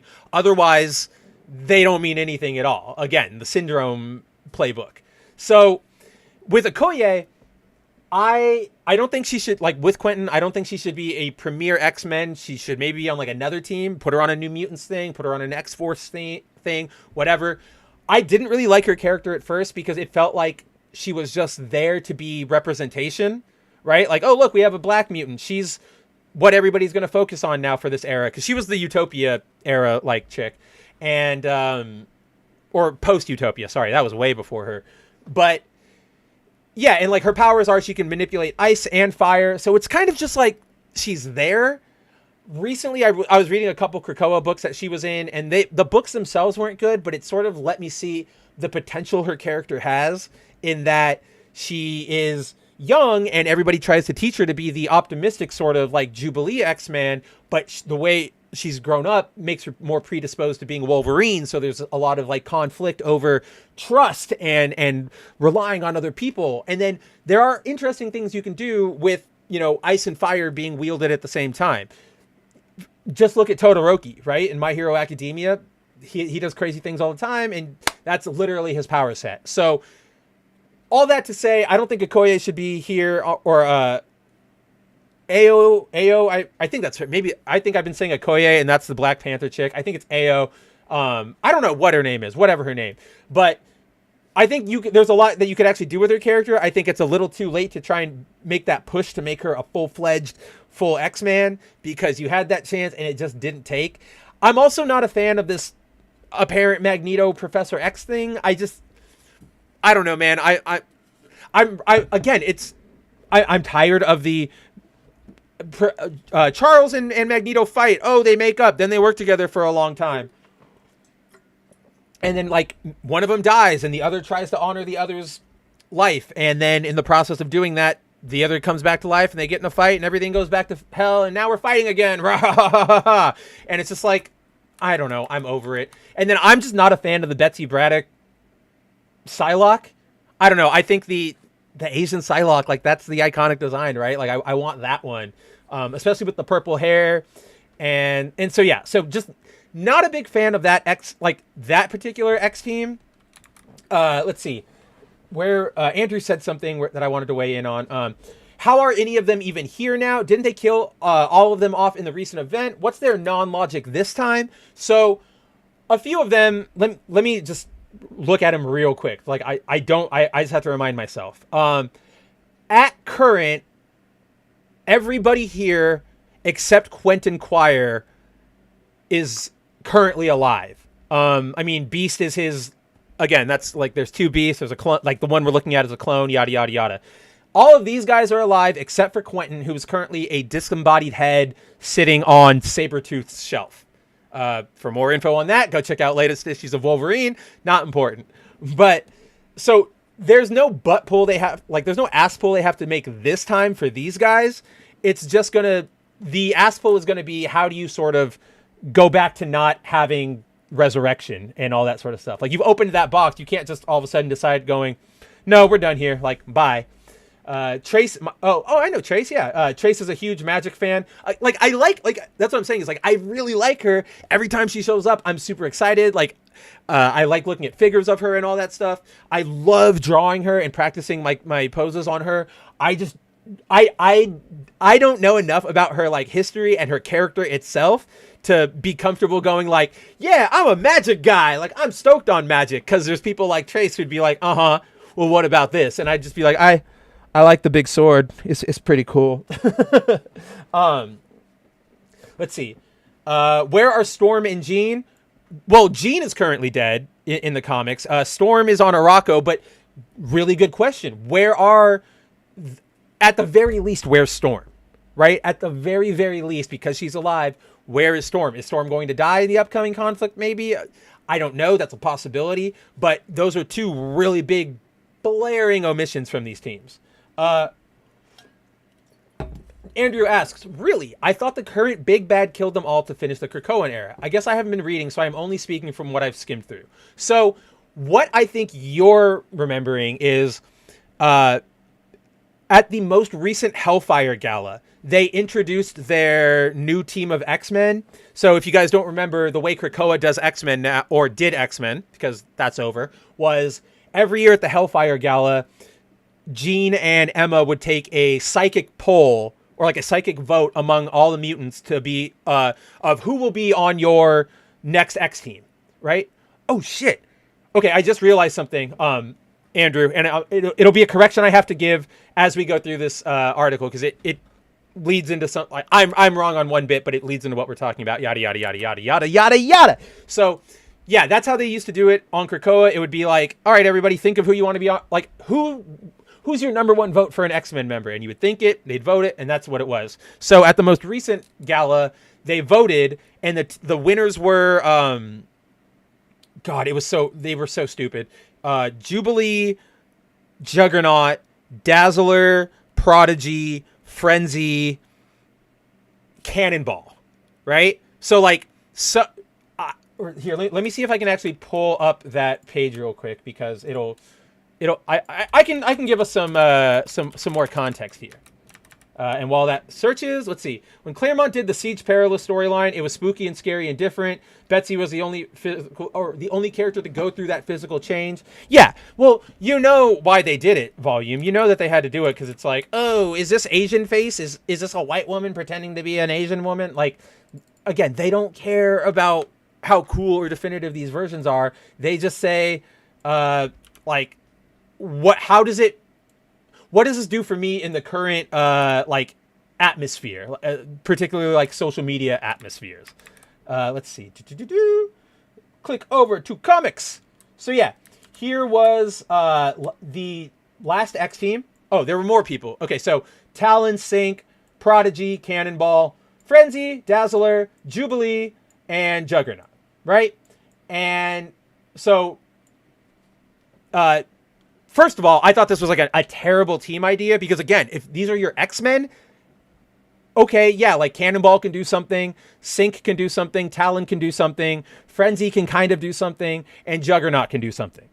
But like, as much as I love both of them, Dazzler and Jubilee are not doing shit on the front lines. Like, just, they are absolutely not doing shit on the front lines. Further, neither is Prodigy. Prodigy's power is all in his brain. So like, I don't know why you wouldn't make him like Intel. Like, go put him on X-Force, or just make him the man in the chair for the team. Really, just all around really stupid. It didn't make a lot of sense. It still doesn't make a lot of sense. But it ultimately didn't matter, because this is what happened, Andrew. Next page, Nimrod comes in and kills all those X-Men. So all of these X-Men that we were looking at right here, except for Juggernaut, get annihilated by Nimrod. So that's what's happened. And we've had like a few more deaths here and there just over the storyline, you know, like the occasional mutant getting killed or whatever.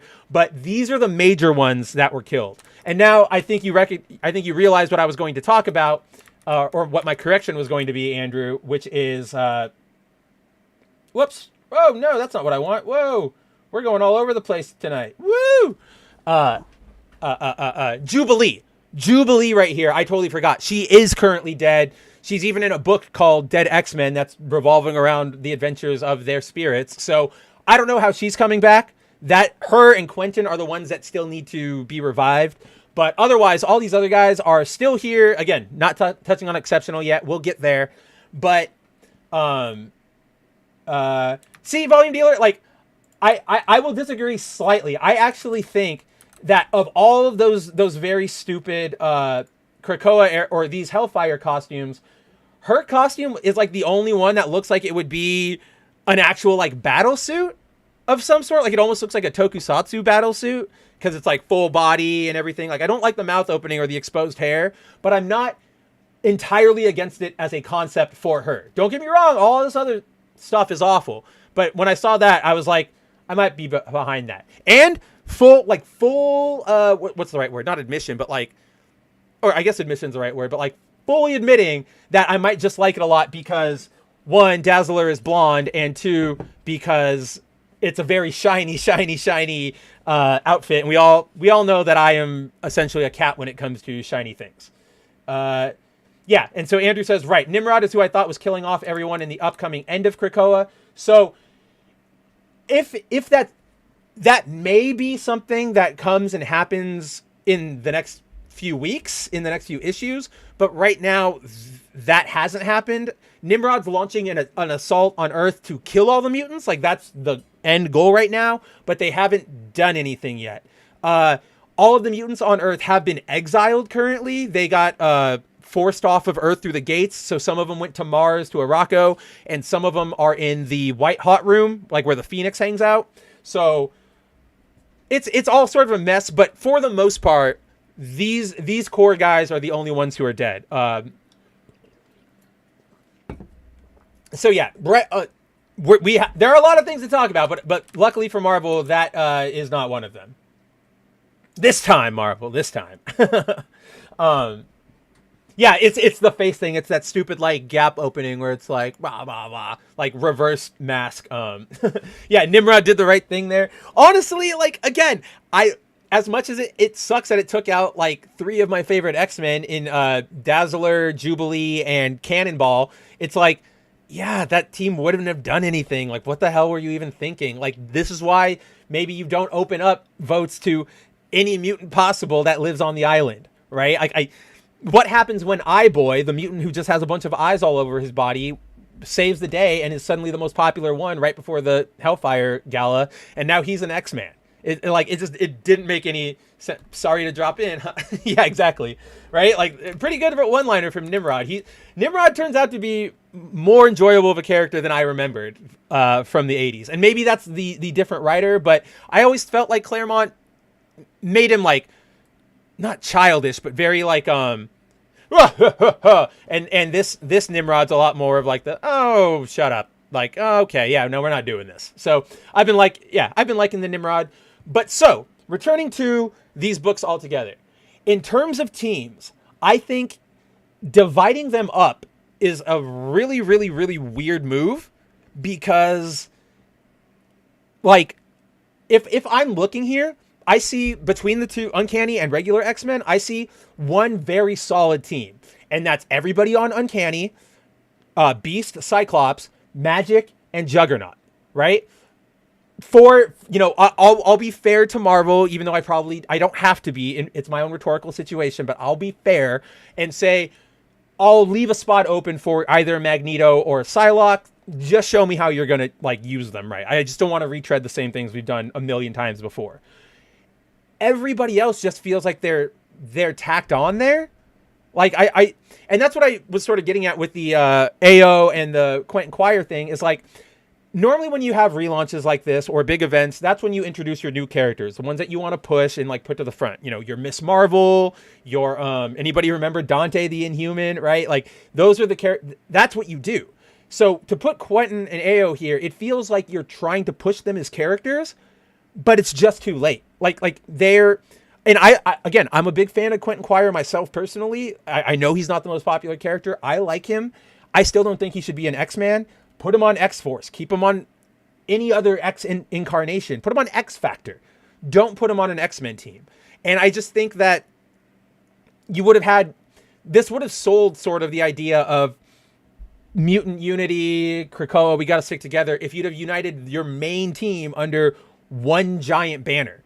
Again, you could have had X-Men book or the Uncanny X-Men book and then do an X-Factor, do an X-Force, do something. Like, we have 700 different X names, and yet you still want to try and put them on the same level as each other. I just don't think it's going to work. Andrew says, I hate Quentin. Again, I can understand why people hate Quentin. I didn't like him at first. He was definitely, Grant Morrison got me. I hated him because he was a little prick and just an all-around jackass. But surprisingly, actually, in recent years, through the Wolverine and the Benjamin Percy Wolverine and X-Force runs I was talking about, we've gotten more character development from him, where he's sort of gotten over being a petulant child, and now he's just more of a brat at times. But he's also more vulnerable. He's more willing to talk about, things. He he respects Wolverine now and actually looks up to him instead of looking at him as like a combative figure. So there's a lot I like there in sort of the asshole turned, genuine good guy angle, but not enough to really put him on a premier team like this. I just put him, I really wish you could have slammed those all-stars all together. Put him in a landfill. You guys are going too far. But,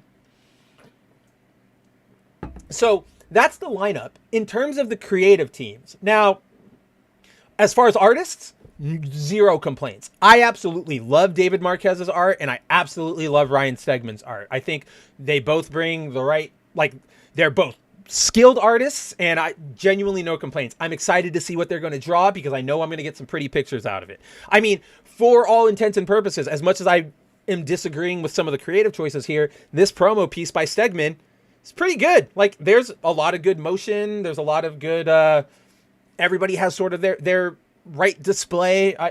Good work on Stegman. Andrew says, I suppose I can't talk. Emma is my second favorite overall, and a lot of people still hate her. And that's just what it is, right? Like, we like characters that we like. I think you guys might know this by now if you've watched me for a long time, but like, I don't care if you dislike what I dislike or you like something I don't like. It's more about like, if right now you went, oh, you like Quentin Quire? You're trash. I'm not going to listen to your opinion anymore. Who likes Quentin Quire? Like, only morons or something, right? Like, once you're seriously getting into that like level, that's where I'm just like, like eat poop. Like, I don't want to interact with you. Yeah, Andrew says Stegman is fantastic. Cates' Venom run was definitely pushed further with his art. 1000%. He draws a mean like monster. I'm very excited to see his Juggernaut. I feel like his Juggernaut's going to be really imposing and really just, he's going to play with that size and it's going to be a lot of fun. So, artists, fantastic. No complaints there. The writers are where we got to talk. So let's start with Uncanny, because that's the big elephant in the room, and that's Gail Simone writing. Now, we all know Gail. If you know comic books, you know Gail Simone. We all, she's, I will give her credit and say that she's had some very fantastic work done. Like, she's done some fantastic books. Giant shout out to her Secret Six run from like 2005. One of the best DC books like ever published. But we also do know, if you're familiar with comic culture, that she is very much on the chuds, like combative side of the industry.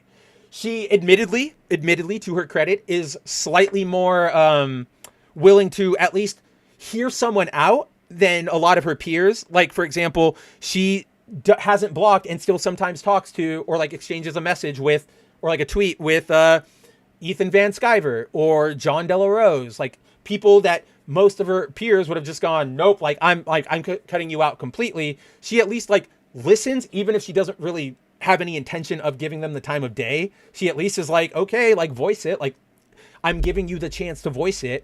Now, she hasn't really had a lot of like comic book writing work in recent years. She's done a couple one-shots here and there. Occasionally she gets thrown on a miniseries, but she, I don't even know what she's been doing. I think she's been writing like TV or something. I can't remember off the top of my head.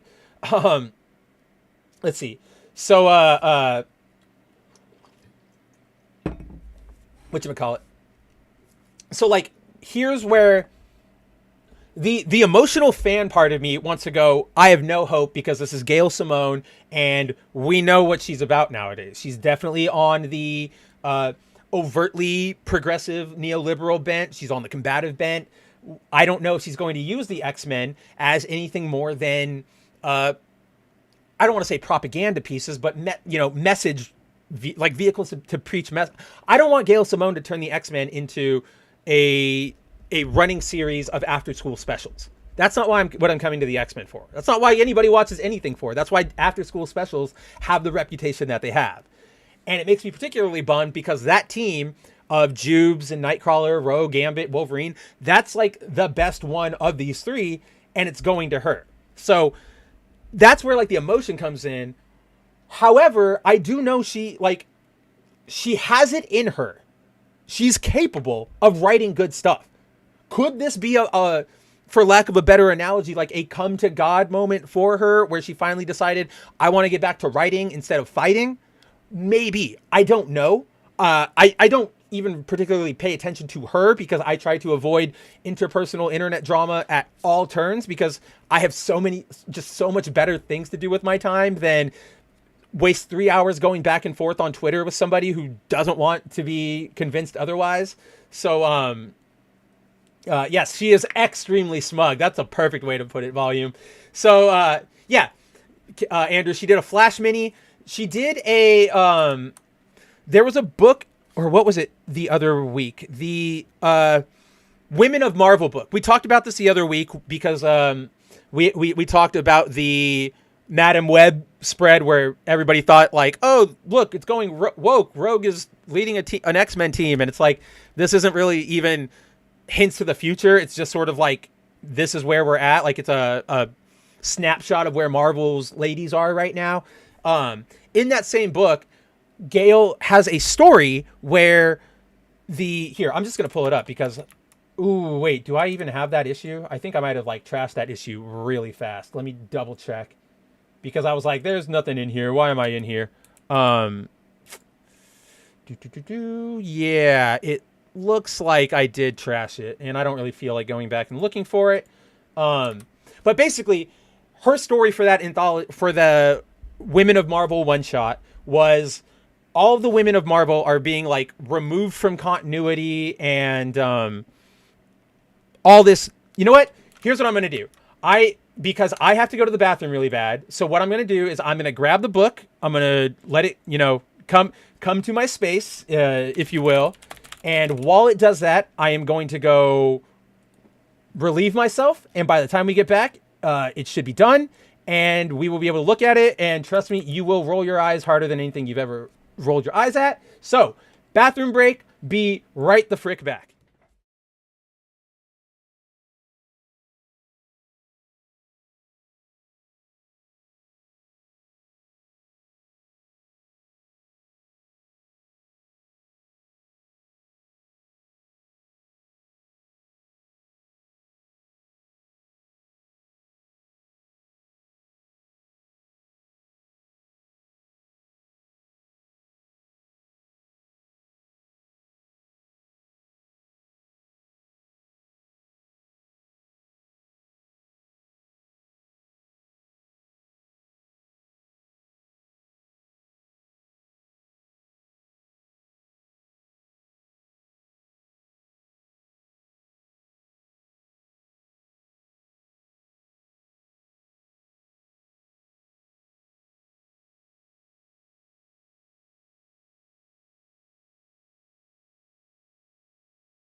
Whoa.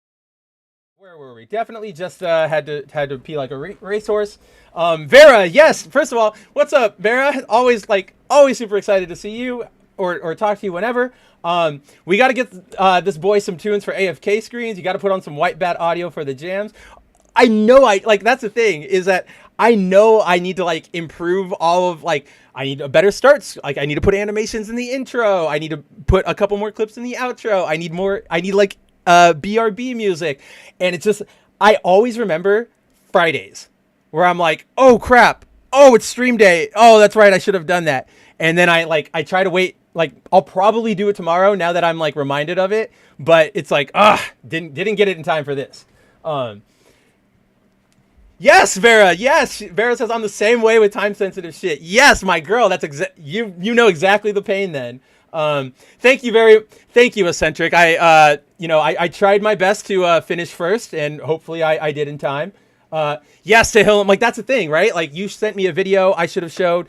I want to do that. I want to have like a gallery of clips or something, or music that plays when I come over.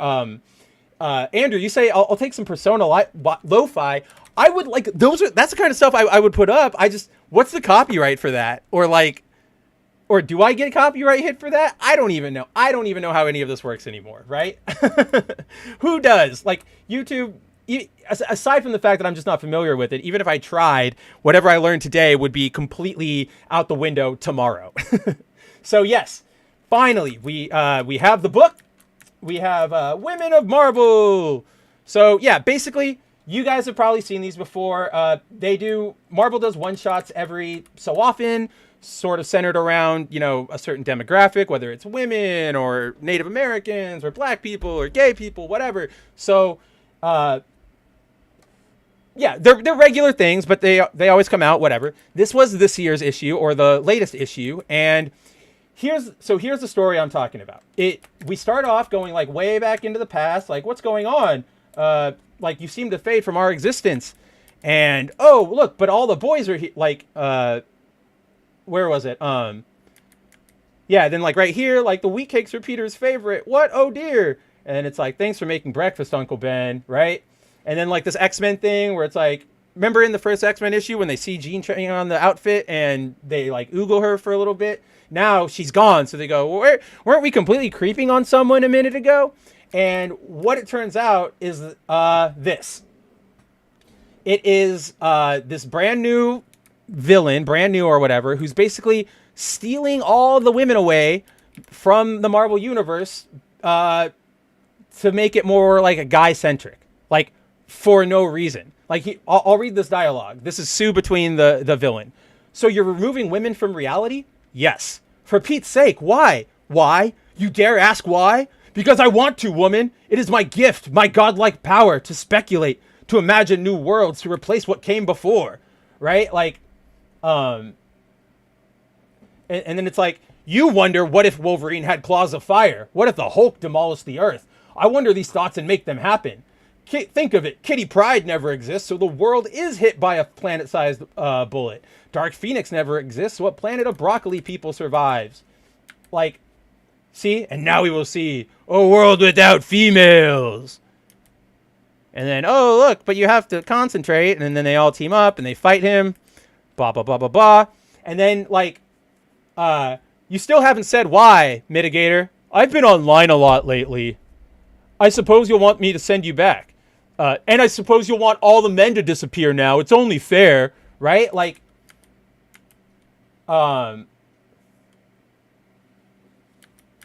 yeah, so this was Gail Simone's like big Marvel story for this book, was essentially a straw man incel like guy being beaten by all the women of the Marvel universe.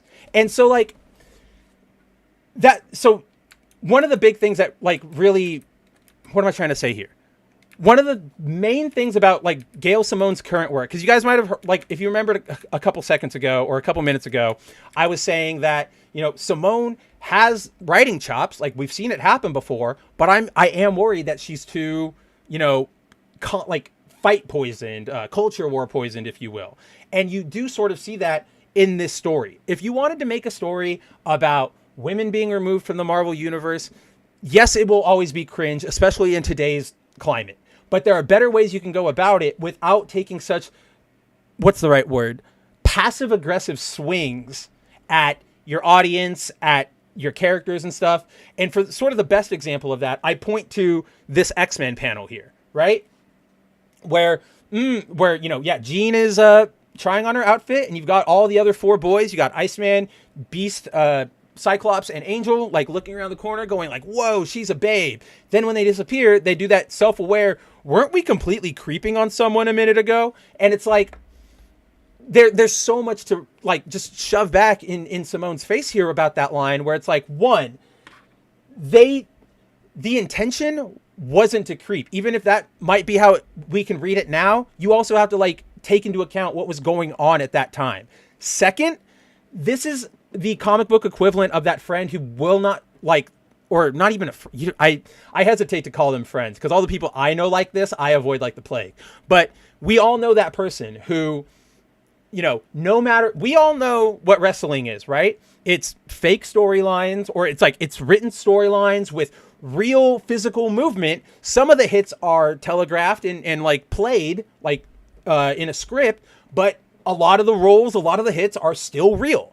And we all have that friend. And you know what? If you like wrestling, if you enjoy it, like Jacob does, for example, you know all this stuff, but you suspend your disbelief because it's like, I get that, but I still like I'm here for the core experience. There's always that guy who goes, you know, you could be talking about wrestling and he goes, ugh, you guys know it's fake, right? And it's like, or the person who goes, ugh, she's wearing chainmail bikini. You know that wouldn't be really helpful in a fight, right? And it's like, look, asshole, we all know that. Anybody with a brain can recognize that, you know, a chainmail bikini is not going to stop a sword slash. Or somebody with a brain might be able to look at that X-Men panel and go, a little odd that like 4 guys are stumbling over themselves to watch her try on her uniform, but it is what it is, right? We don't need you to like what this is the equivalent of you going like, I'm the first one who came up with it. Like, I'm the first one to discover this, like blah, blah, blah. I'm the first one to bring attention to it. And it's like, you're not, and you're not smart for bringing attention to it. It's something everybody is sort of aware of at all times. You don't need to be so on the nose with what you're talking about. And then you also get that with the, this little bit right here where he says, I've been online a lot lately, and I suppose you'll want all the men to disappear now. It's only fair, right? Like, these are very, very clearly like targeted shots at like social media, like users and people who ask these questions. And it's like, you didn't need to do that, Gail. You didn't need to use this as a platform to get social media engagement. And that's sort of like all she really cares about right now, which makes me super, super terrified for her getting her hands on some of the like 5 of the absolute best X-Men members. Let's see, going back to the chat real quick. Andrew says, there are creators on YouTube that make it available for others to use on streams. Okay, so like, let me clarify that, Andrew, because like, you're on the right track. I'm on the right track. I'm just like not hitting the right thing I'm talking about. I know that like people put up, like some people make music available. Obviously, the intro song for this stream is like a royalty-free song. When it comes to like remixes and stuff like that, does that get hit? And like, I know normally they're fine. I'm just asking because of like YouTube and how sensitive they are. So I've wanted to put like Persona, Final Fantasy, Mega Man remixes and stuff, but I've been afraid because I'm like, does that get me hit? Does that get me in trouble? I just don't know. So I'm sort of just clarifying and putting that back to you. Maybe you know, Andrew, maybe you don't. No idea. They could have had another male to challenge this character's ideal, says Tehillim. Right. Like, I mean, even if they didn't want, like, there are just so many different ways they could have gone about making this a story that worked, or at least said something, and wasn't just, I'm going to take a random pot shot at male fans. Right. And it's just like, it's disingenuous. It's very, it's very like ignoring context to make a point. That was the dumbest summary I could have given, but there you go.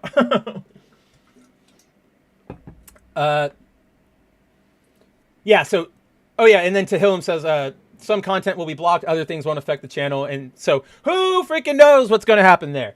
But yes, Andrew, yes, Tehillim, this is some of the dumbest shit you'll ever read. Like, it is very, very, very, very, very bad. And like, this is Simone. This is what you get from modern day Simone, and it's just, you don't need the swinging. Let's see. When your biggest enemy is yourself, 100% Shinkai. Cassie, what up, homie? I was trying to raid you earlier, but you don't have that feature on in your settings. I am a YouTube dumb. I don't know how anything works. I don't know how to enable raids. I don't know. You just heard me. I was asking Andrew for creator advice. Both. I was asking Andrew and Vera for creator advice. And then, okay, Andrew says, yeah, I don't think I've seen or heard of significant remixes causing a problem. Cool. Maybe I'll try it out. I mean, yeah, like I've said this before. It's not like I monetize. It's not like I even get enough of you guys to like enough viewers watching to even make any money off of it. And that's not the point. It's to hang out with you guys and have fun and kick off the weekend. But yeah, I just don't want like the channel not like removed or the videos deleted or anything. I don't think I told you guys this, but the Avatar video, when we did our Avatar, the Last Airbender deep dive on Netflix a couple weeks ago, you know, I played a bunch of clips from that show and from the Netflix show from the Nickelodeon show, 4 hours stream, all fine. You know, at the end, I got all the copyright claims that just said like, this is our content, but we don't really care. I'm sure you've all seen that. And but then there was one, it was 3 seconds of like the intro that I had accidentally played when I opened the file to like scrub through and find the clip I was talking about. And that got me the video removed, like copyright struck, like immediately after we were done. That video now, that stream only has like 20 views because that's all who saw it before the next stream. But I was just like, wow, that is like the dumbest, most intense thing. I didn't even do anything. Like, again, it's not like I'm losing anything really. It's just like, damn, guys. Yeah, Andrew, I know you use the Persona Twitch one, or the Persona ones on your Twitch one, and that's sort of what got me thinking of using remixes, and then that led to my current question. You know what I mean? Shinkai says, yeah, Mav just wants to chill out with the crew in the schoolyard. Dude, yes, that's what I'm talking about. That's what I sort of want to bring back the energy here with like this show or with like my online Persona. We can, you know, yeah, we disagree. We don't like things. We're nerds, whatever. But hanging out with your friends and just talking the shit and just having a good time and knowing you're in a place where you're not going to get, you know, bullied or yelled at or whatever. And you can just talk and have fun and voice your opinions. Like that's what I want to foster. This is absolutely the schoolyard. Welcome aboard. Get your, oh my gosh, what is that? What did you guys call the game where you stood in like the 4 boxes and you bounced the ball and like caught it and then you like bounce the ball again and you like catch it? We that literally we just called that bounce ball. But that was like one of the funnest games. Yeah, it blew Cassie. But like I said, it's not like it's not like I particularly care about views or I'm trying to like make money off of this. I mean, that would be nice, but yeah, like I'm in this to hang out with y'all. So the fact that they struck me, it was a bummer because it meant that stream just wasn't up, and that bugs my OCD because it's like, I see the freaking gap right there. Put it there, put it back. But yeah, ultimately it was fine. Foursquare, yeah, good job, Shinkai. Jaden Yuki, how dare you? Spencer should have said, get your game on. Foursquare was the other one, Shinkai. Foursquare was the other one. Man, and then we had like dodgeball, all this sort of fun stuff. Andrew, you said this a second ago, but yeah, if I have to give a compliment, I do like the art style, the sort of throwback to it. And again, it's pretty cool. There are some female heroes throughout here that we don't really get to see anymore, right? That are like really rare, if you will. So again, pretty cool seeing some characters like that, like Frankie Ray. I'm genuinely surprised Nova is there. Like, why? Like, who? I'm happy to see her. I just didn't know anybody over at Marvel remembered her. And then on this page, yeah, like there's Jessica Carpenter, and we all know that I'm a good fan of Jessica Carpenter. Salem says, the fact that Gale had these female characters pushing this villain around, making him sound right in their views. Basically, she turned them into bullies. Well, that's how a lot of this, like, combative strawman writing goes down, right, Tehillim? Where, they write from a perspective of, like, look at how unreasonable they are. I'm the reasonable one. They're crazy. But then you look at their views or the way they're represented, and it's like, they're not entirely, he's, like, not entirely off base. Right? And it's so bad. A world without females. Whoa. And it's also like,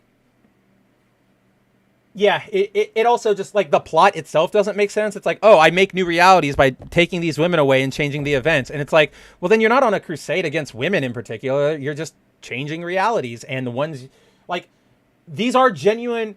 Dark Phoenix never exists. Kitty Pryde never exists. What if Wanda isn't there to say no more mutants? Right? Like those are some pretty genuinely interesting what if scenarios. I think like 2 of them have actually been done. So it's just, this is what we have coming from Gale right now. It's not in any way like confidence inducing, confidence boosting. And like I said, it just really bums me out because she's on the book with the 5 best X-Men of these offerings, right? Like even though Cyclops is my number 1, you can't ignore that the Uncanny team is really, really cool.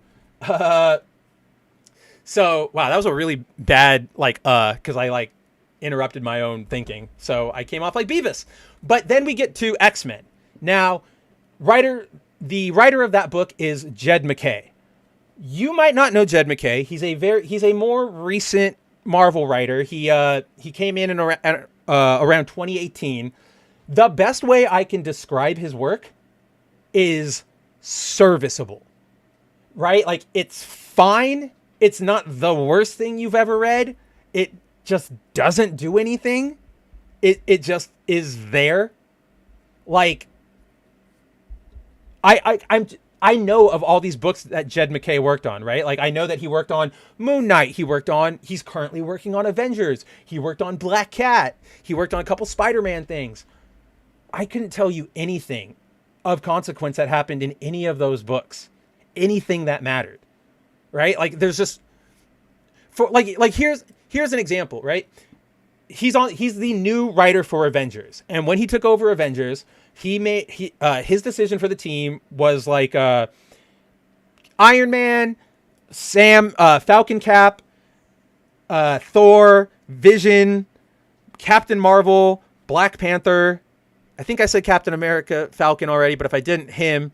And yeah, like those core 7 members, and their first big fight mission is against a planet or like an alien super team that wants to destroy the planet. And it's just like, there's not like, okay, it feels so very safe. Like you're not taking any risks. You're just doing what you know will at least cut through the middle and get you like a couple sales and get you like with your head down. Now, I say that, but as I informed Andrew last night, there is an asterisk I have to add to that, because while I mostly say that he is fine and passable and just serviceable, he was a writer on 2018 Spider-Geddon event, which if you are a Spider-Man reader, like a Spider fan like I am, and you read all of that event, that thing stunk out loud. Like it was really, really, really, really bad. And that doesn't inspire confidence in me. Right, exactly. Like Andrew and Vera hit it perfectly right here. Andrew says forgettable, and Vera says it just works, and that's literally what it is. It's just plug in the easy pieces, don't try anything risky, and we'll get you out of here by lunch. So all that to say, Jed is an interesting choice for this, because you're putting him like, I'm gonna put myself in a Marvel Comics exec's shoes, and I'm going to play the hand I'm dealt, right? And I have to look, and I'm just using all the people I have here.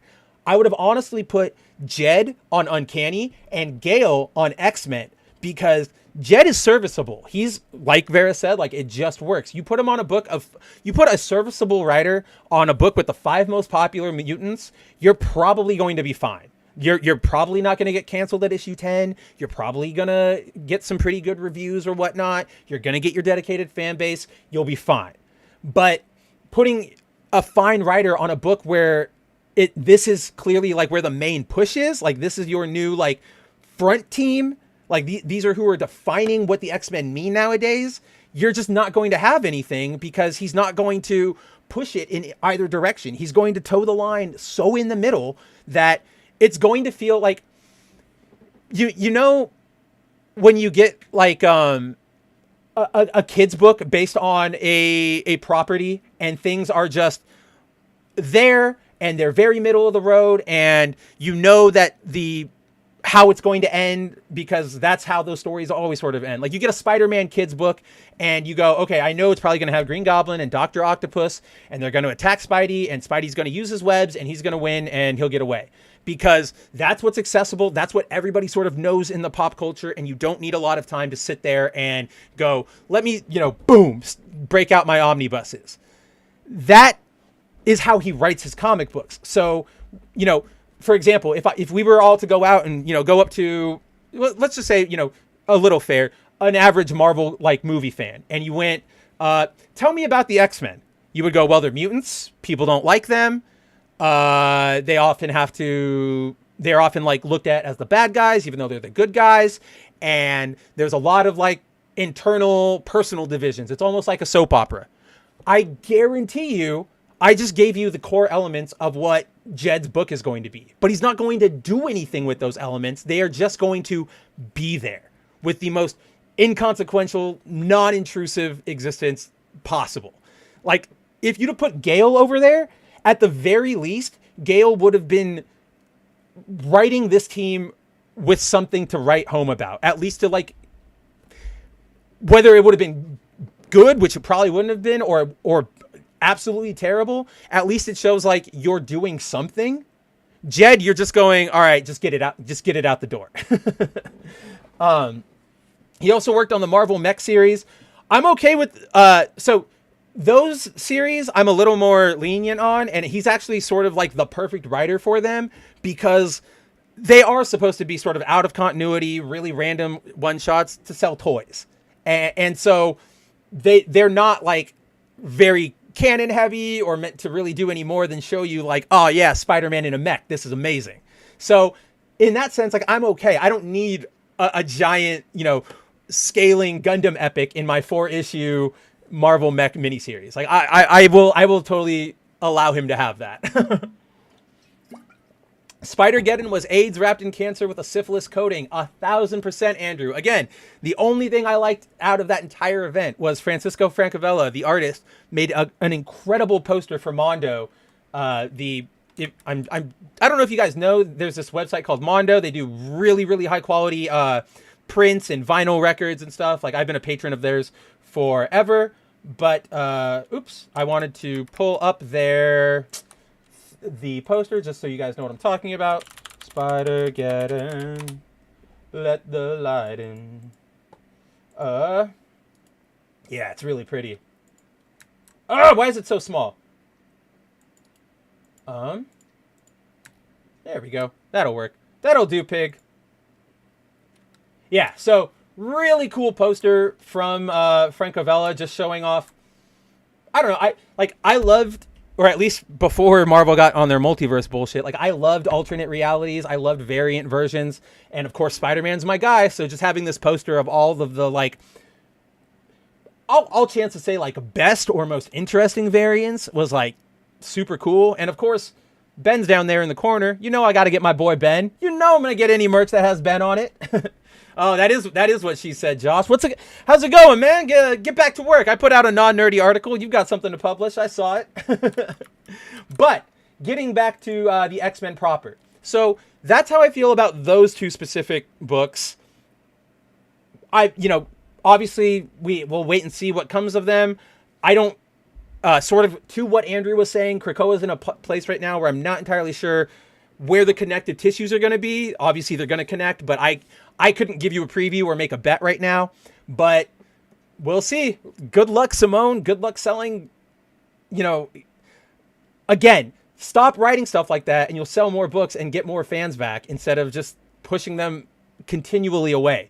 For every Ultimate Spider-Man you put out, when you put out a book like we just read in the Women of Marvel, you undo all of your damage like tenfold, or your progress tenfold.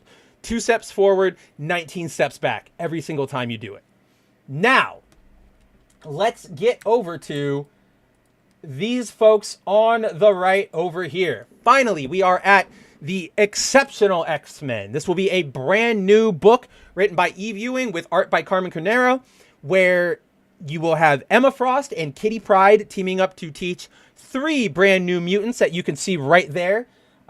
You don't get a lot from this image, obviously, but we do have. I do have a tweet that I'm going to pull up. So all of this info that came out right now about the upcoming X books was released by Marvel at South by Southwest, which is happening right now. For those of you who don't know, South by Southwest is a giant sort of arts and entertainment festival where companies and artists and everybody just come and they sort of talk about their work, show off their next work, give previews, yada, yada. Think of it like a more respectable Comic-Con.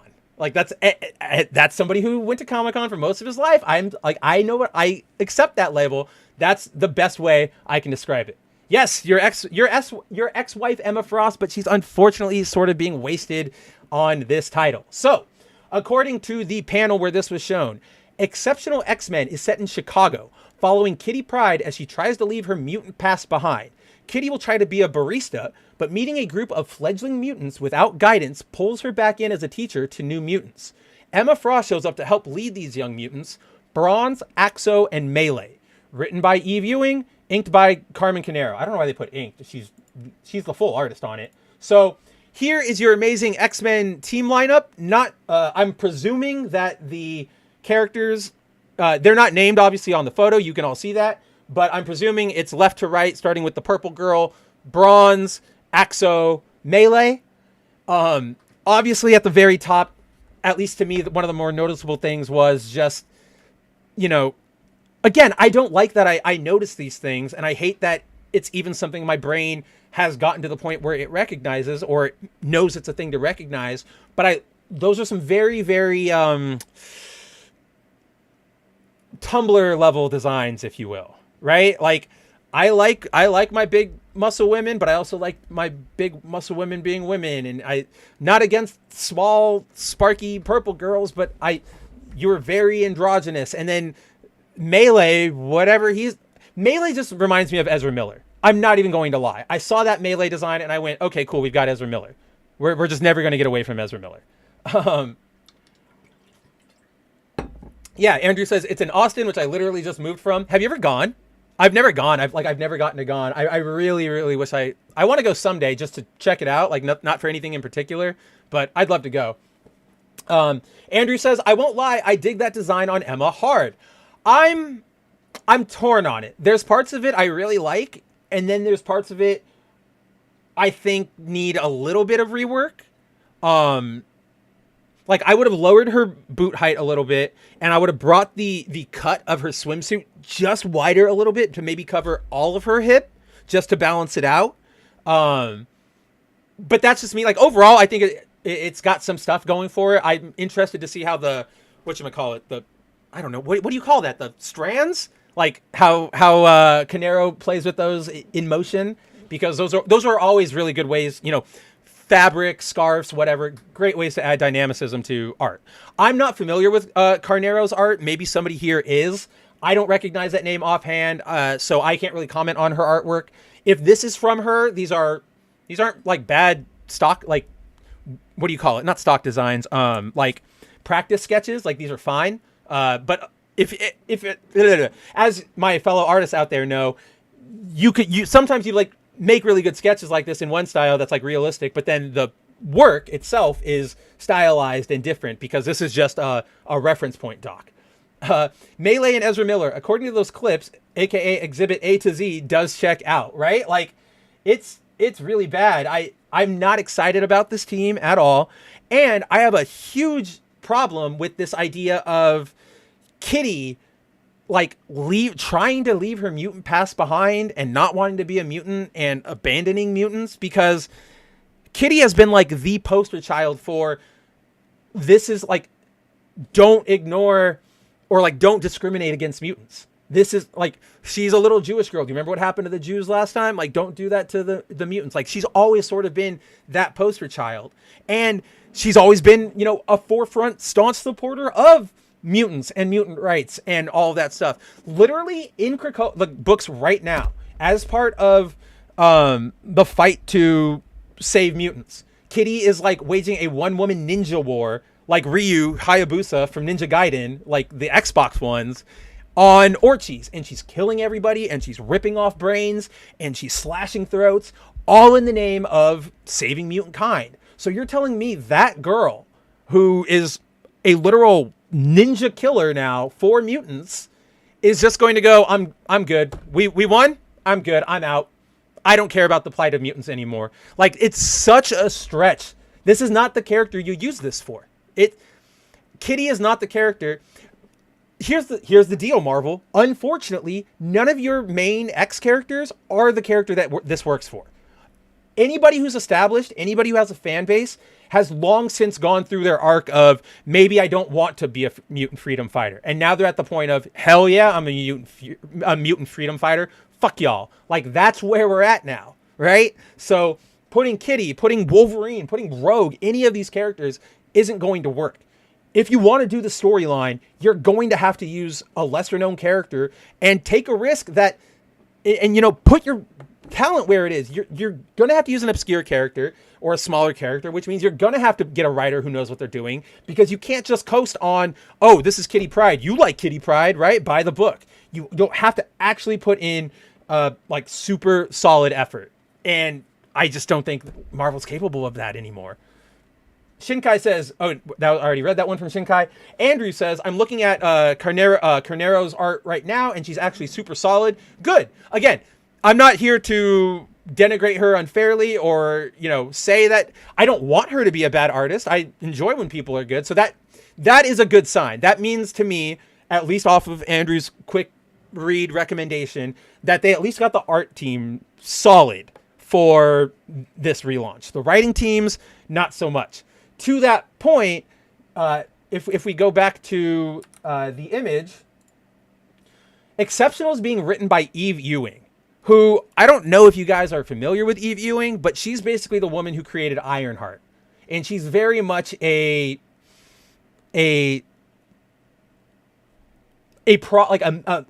what's the right word? An activist writer over an entertainment writer. So here's where I'm at with Exceptional X-Men. You put that sort of writer on a book centered on a group of heroes, which in popular culture, the popular read nowadays, again, guys, that's not how they originally came about, but how people read them nowadays is they're a civil rights analogy. So you have an activist writer on a civil rights analogy team with a specific team of fledgling newcomers who are all diverse, right?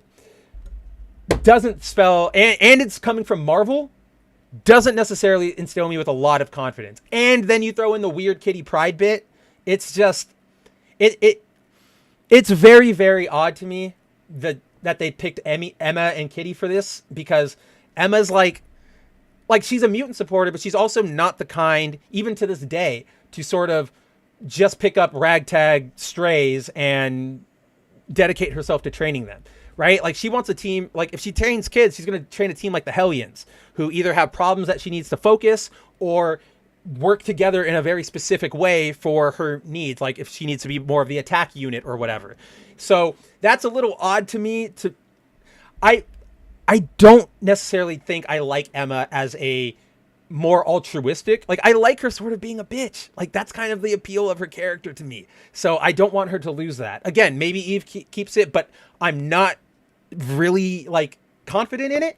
But then there's and then Kitty, that whole thing, I mean I just went over it, but it doesn't make any sense for Kitty's character. So you're gonna have to either retcon something really hard or make everybody act Superior Spider-Man stupid, because that's the only way that book is going to work. Josh says, fingers crossed Kitty Pryde won't be brought back in any crossover Deadpool movie played by Elton Page. The comics will be influenced by that. P.S. I know the name's not Elton. Yes, I know you know the name's not Elton. I thought that was a funny riff. But let's see. There's always the distinct possibility that Kitty comes back in Deadpool and Wolverine. But I don't think they'll ever, I don't know. I don't think they'll do anything with her. They don't do anything with Wolverine or Cyclops or the other X-Men. I don't know if they're really going to care about Shadowcat at like anytime soon, especially with the fact that what they're doing with her completely like overwrites her character and ignores it. I can't get over that. That to me, you're showing a fundamental misunderstanding of the core subject of your book.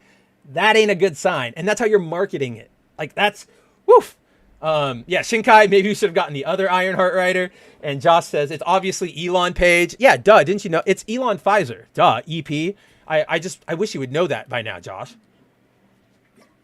How can I trust you as my editor if you can't even get your basic facts right?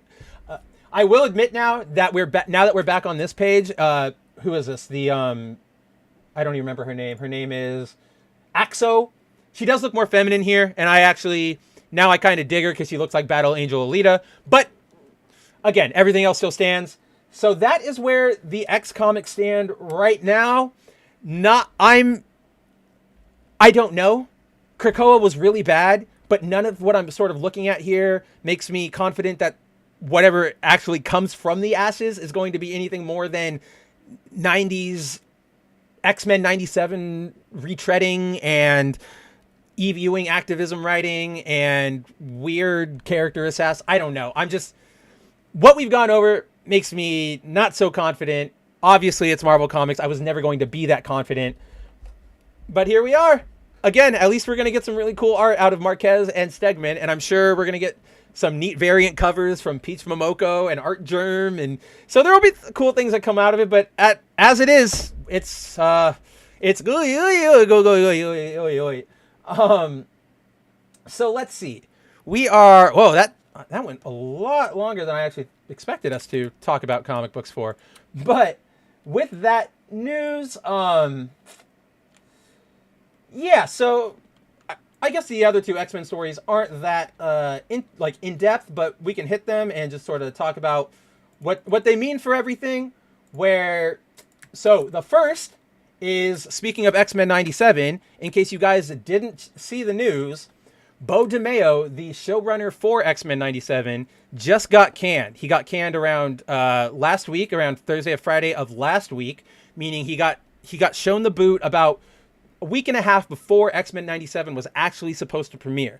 According to the report from The Hollywood Reporter, from Boris Kitt and Aaron Couch, the DeMeo was blindsided by this news as we all were, because he was apparently setting up press and working on season 3 and just getting ready to do all this stuff, when all of a sudden Disney axed him, shut down his official account, and informed everybody who was working on X-Men 97, from the writers, the animators, to the voice actors themselves, like, DeMeo is no longer on this team. So right now, it's been a couple days. We still don't have any official word from Disney or DeMeo or Marvel or anybody related to this production about why specifically he was let go. We have information that's come out since. Again, shout out to Jeff Snyder, noted film scooper. I reference him a lot. He's always got, I know people have his opinions of him, but his news is always sort of really on point. According to him, while this isn't the reason for his firing, apparently behind the scenes, DeMeo was a nightmare to work with. Like, he was just worst sort of coworker, yelling, berating, not being willing to compromise, just, total diva. And so he has an OnlyFans account, which the Hollywood Reporter was the first to sort of bring to public attention. But according to Snyder, Disney was creeped out by the fact that he had an OnlyFans account and was still actively, working on their series. So right now, we do not know exactly why he was let go. We do know that there have been allegations that he was just not that fun to work with. And, that could have been it. Who knows? What makes this really, really, really curious is the combination of the timing, right? Like a week and a half before the show, and you DJ Jazzy Jeffed him. Like, you didn't even give him a chance to say a statement. You didn't even let him go to the press. You said, get the hell out of our offices right now. And this is after the guy's been super vocal, super prominent, super forward facing with this series with fans, right? Like, it's a genuine, that's curious. And then there's the fact that DeMeo deleted all of his social media when it happened. Obviously, we all just discovered it when the Hollywood Reporter announced it, but his Twitter, his Instagram, his Facebooks, all of that, they've been gone for the last week and a half. Nobody knows why. Again, no statements from him. And who knows? So right now, it's all question marks. To me, that doesn't necessarily bode well for anything that's going to happen with X-Men 97. I'm also just not particularly excited about it. Oh man, I had the clip up before because I wanted to play. So we got our first real clip of X-Men 97. What do you mean, even the OnlyFans? Josh, are you saying they found that creepy? I just need to know which joke we're making so I can stay on top of it.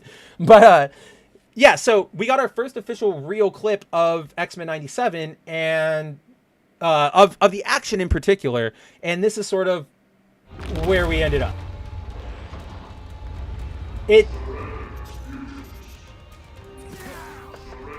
It's very, what really bugs me about this is that it very clearly feels like 3D models rather than animation, sort of like how we always see in anime. I brought this up to a bunch of you both individually and on various streams, but in the Broly movie, when Goku and Broly break dimensions and they go and they start fighting in that weird alternate universe, those are all models and you can tell. And it's really jarring and just doesn't feel right. And that's what you're seeing here. Right? Like, the direction isn't necessarily bad. Like the cinematography, the action, it's not bad, but the animation feels just so cheap. It feels like Flash. It feels like 3D models. It doesn't feel like something they actually wanted to make per se. I don't know. And maybe that's just my personal read of 3D models. I've never liked them in animation. Like, What If pisses me off beyond everything because it's just not that great of like an animation choice.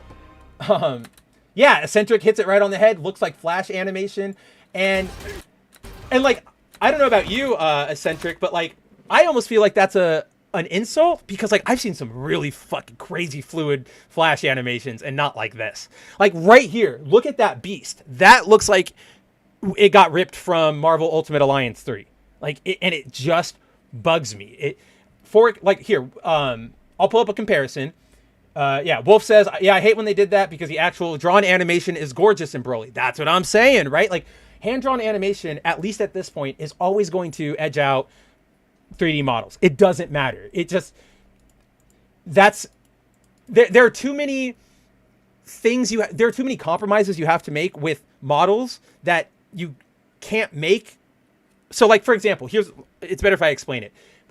Say we're animating Dragon Ball and I want to do a shot of like, I want to do a shot of Goku and I want his leg to like kick up like that. And then I want him to like kick out and I want him to kick an enemy. If I'm drawing and I make the bend like this and I draw that frame with his leg bent, then I draw that frame, and at each moment, I'm sort of keeping track of like what's shifting, what's folding, what can be visible, yada, yada, yada. Now, if I just took this model and I, made an animation out of it, the pant legs aren't going to crease right. And you're going to notice like, oh, that's weird. He bent his knee, but instead of a fold popping up, it just clipped into itself and disappeared. And so there are too many of those small little things in 3D model animation that make it hard for human minds to sort of suspend their disbelief. And I'm right here admitting it. I'm one of the first to say I see it all the time, and it absolutely bugs me. Let's see.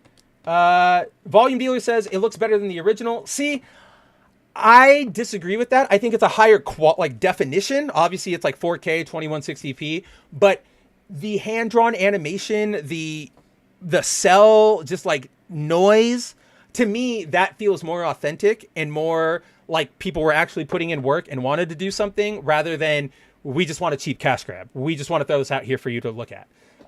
No, do not get me wrong, Josh. I'm not besmirching Marvel's good name. Like, that's a compliment to this show, but it's like, look, it looks like a model. It looks like a Fortnite model. Put it that way. That beast looks like he's about to hit the orange dance in Fortnite, just very clearly. What if it's inspired from Norman Rockwell art? I would love that. if we did like a full, I don't know if you guys have seen the movie, Loving Vincent, Forgetting Vincent, something Vincent. I can't remember the title, but it's Willem Dafoe as Vincent Van Gogh, and it's all animated in, like, every frame is painted as if it's a Van Gogh painting, so it's all sort of animated like that. It's beautiful, and it's an incredible movie. I'd love to see a Rockwell style movie like that. Unfortunately, why put in effort when you can throw out 3D models, right? Yeah, Shinkai, maybe better than the last season, not the first season. That's sort of where I'm at, Shinkai, where it's like, yeah, that last season just looked like really, really bad. I don't even really have anything to add to that. It just looked insanely bad. But so, for sort of a comparison, I'm going to show you guys I'm going to bring up, where is it? So, for a comparison, so we just saw the X-Men fight a bunch of Sentinels in X-Men 97. For a comparison, here is a clip of a Sentinel battle from the Spider-Man animated series. Oh, I got to turn off those subtitles. I was reading them earlier, and they do not make sense. You guys will get really confused. So just sort of, and yes, it's upscaled a little bit, so it's a little cleaner than it originally was. But sort of look at the dynamicism. I don't know, it just feels better to look at, to watch, more natural even for the setting. Just to see all of these actions rather than the very, like, modeled ones.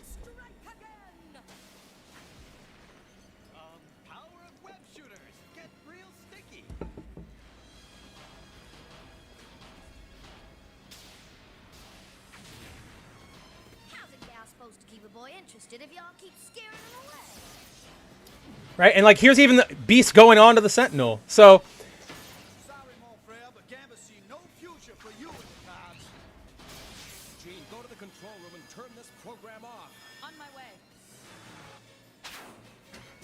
so yeah, like this. So to me, that Sentinel fight feels more exciting, more dynamic than just a lot of quick movement making it hit. I don't know. There's like impact there. If we really want like to deep dive into this clip and why this works over X-Men 97, that's a whole like animation stream. Like we could go for like 3 hours on animation and art, or at least I could. I don't know about you guys. That's like my expertise. Like I could go forever on that. So we won't go through that here, but just like, at least from my opinion, that like the old school one just feels more fun than X-Men 97. The Disney Plus series is based on Norman Rockwell art? Wait, which Disney Plus series? What are you... X-Men 97? I don't buy that for a second. There is no way. I do not believe that at all. Yeah, that's right, Josh. It's so dense. It's so dense. Every frame has so many things going on. And Duck, yes, I'm still going, but we typically go for like 3 hours, so we're getting to the end of it. Don't worry. We've got things to do for the rest of the night. Volume, this is the Spider-Man episode. This is the Spider-Man crossover. Yep, Eccentric, you got it right off the bat. Shinkai remembers the little flirtation between Spidey and Rogue. Yeah. Oh, and then Volume Dealer, the last 2 episodes of What If. I just don't like it. Like, we've talked about it over on Bounding. I think I've talked about it here, but that last episode of What If just completely makes it so nothing in Marvel matters anymore. It's just all gone. All gone. Wolf Andrew says, bro, I'm an art guy when it comes to comics, and I get to see some insane pencils turned in daily for our books. First of all, like, I know I actually can get that read from you, Andrew, because you and I do talk a lot about like comic book art and stuff. I'm super jealous you get to see pencils coming in, especially because I know Rippaverse has Joe Bennett, who I've liked ever since he was on Hulk. Like, he's just a very solid artist, especially when he does monsters. So, of course, it can't be... It's got to be amazing, right? Volume Dealer, really? What If seasons are supposed to be based on Norman Rockwell art? That has to be just a marketing ploy. None of that looks like Norman Rockwell. All of that is just very cheap rotoscoping. Get out of here, Marvel. Do not come here and try to put that in my face. Eccentric says, what if it was good? Well, then we would be living in a completely different dimension and probably having a completely different conversation, right? Oh, if only it was good. Andrew says, bro, Joe's pencils on the Horseman blow away even his Hulk and Alpha Core work. I'm excited. I actually, I've seen his cover, right? Like, or like that first preview image for Horseman. And there's something like his scary factor works for that concept. Like the horse head being elevated over the guy's body. Cause it's just like that. You know what I mean, Andrew. For everybody who doesn't, go check out ripaverse.com. But yeah, I love Bennett's monster scary art. Like that dude, more than like, he's obviously a talented artist in everything, but when he gets like monsters or like creepy, that's when like Bennett really gets to excel. Like the, and again, I feel so stupid because I don't know Ripaverse like you. The monster on the Yaira cover I like that he did, like the bug creature thing, like that thing's really cool, and that's a Bennett original.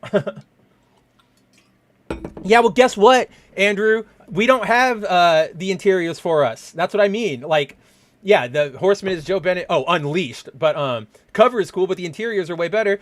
We ain't gonna know that, bro. How the hell are we gonna know that? We ain't seen it yet. But so overall, that is sort of, I think, really all there is to say about X-Men 97. The animation just does not inspire confidence. Beau DeMayo, I'm personally of the opinion that this dude did something bad. Like, you don't get so strongly shit canned for nothing. And like, I don't have any other word strong enough but shit canned. Like, I mean, this is Disney. They stuck by Jonathan Majors until everything was settled, and they didn't fire him until that verdict came down. This is the same industry that is still fine with Ezra Miller, despite all of his crimes and his grooming stuff. Like, so for that to happen, where you go from like you don't even get to go to the premiere or do any press, something happened. I'm not going to speculate. I'm sure everybody here can speculate away, but like, there's nothing I can even guess that isn't absolutely dire, unless he just went up to like Kevin Feige and slapped him in the face, which I want to see that video if it happened. Claire Bennett, greater than Joe Bennett, save the cheerleader, save the world. Dude, Duck, I was thinking about that show the other day because like, I don't even remember why, but like those first seasons were so good. And then it just wasn't. And then it just was not good at all. I remember being so excited. Like, I would watch that show. Like, I would go home from school on Tuesdays or Mondays or whatever and be like, I'm so ready. 9 o'clock. Let's go. Where's Heroes? Oh, my God. Yeah, you know, Andrew. And then Chris Benoit, greater than, well, he's greater than 2 small children and a woman. I guess that's as much as we can say about Chris Benoit.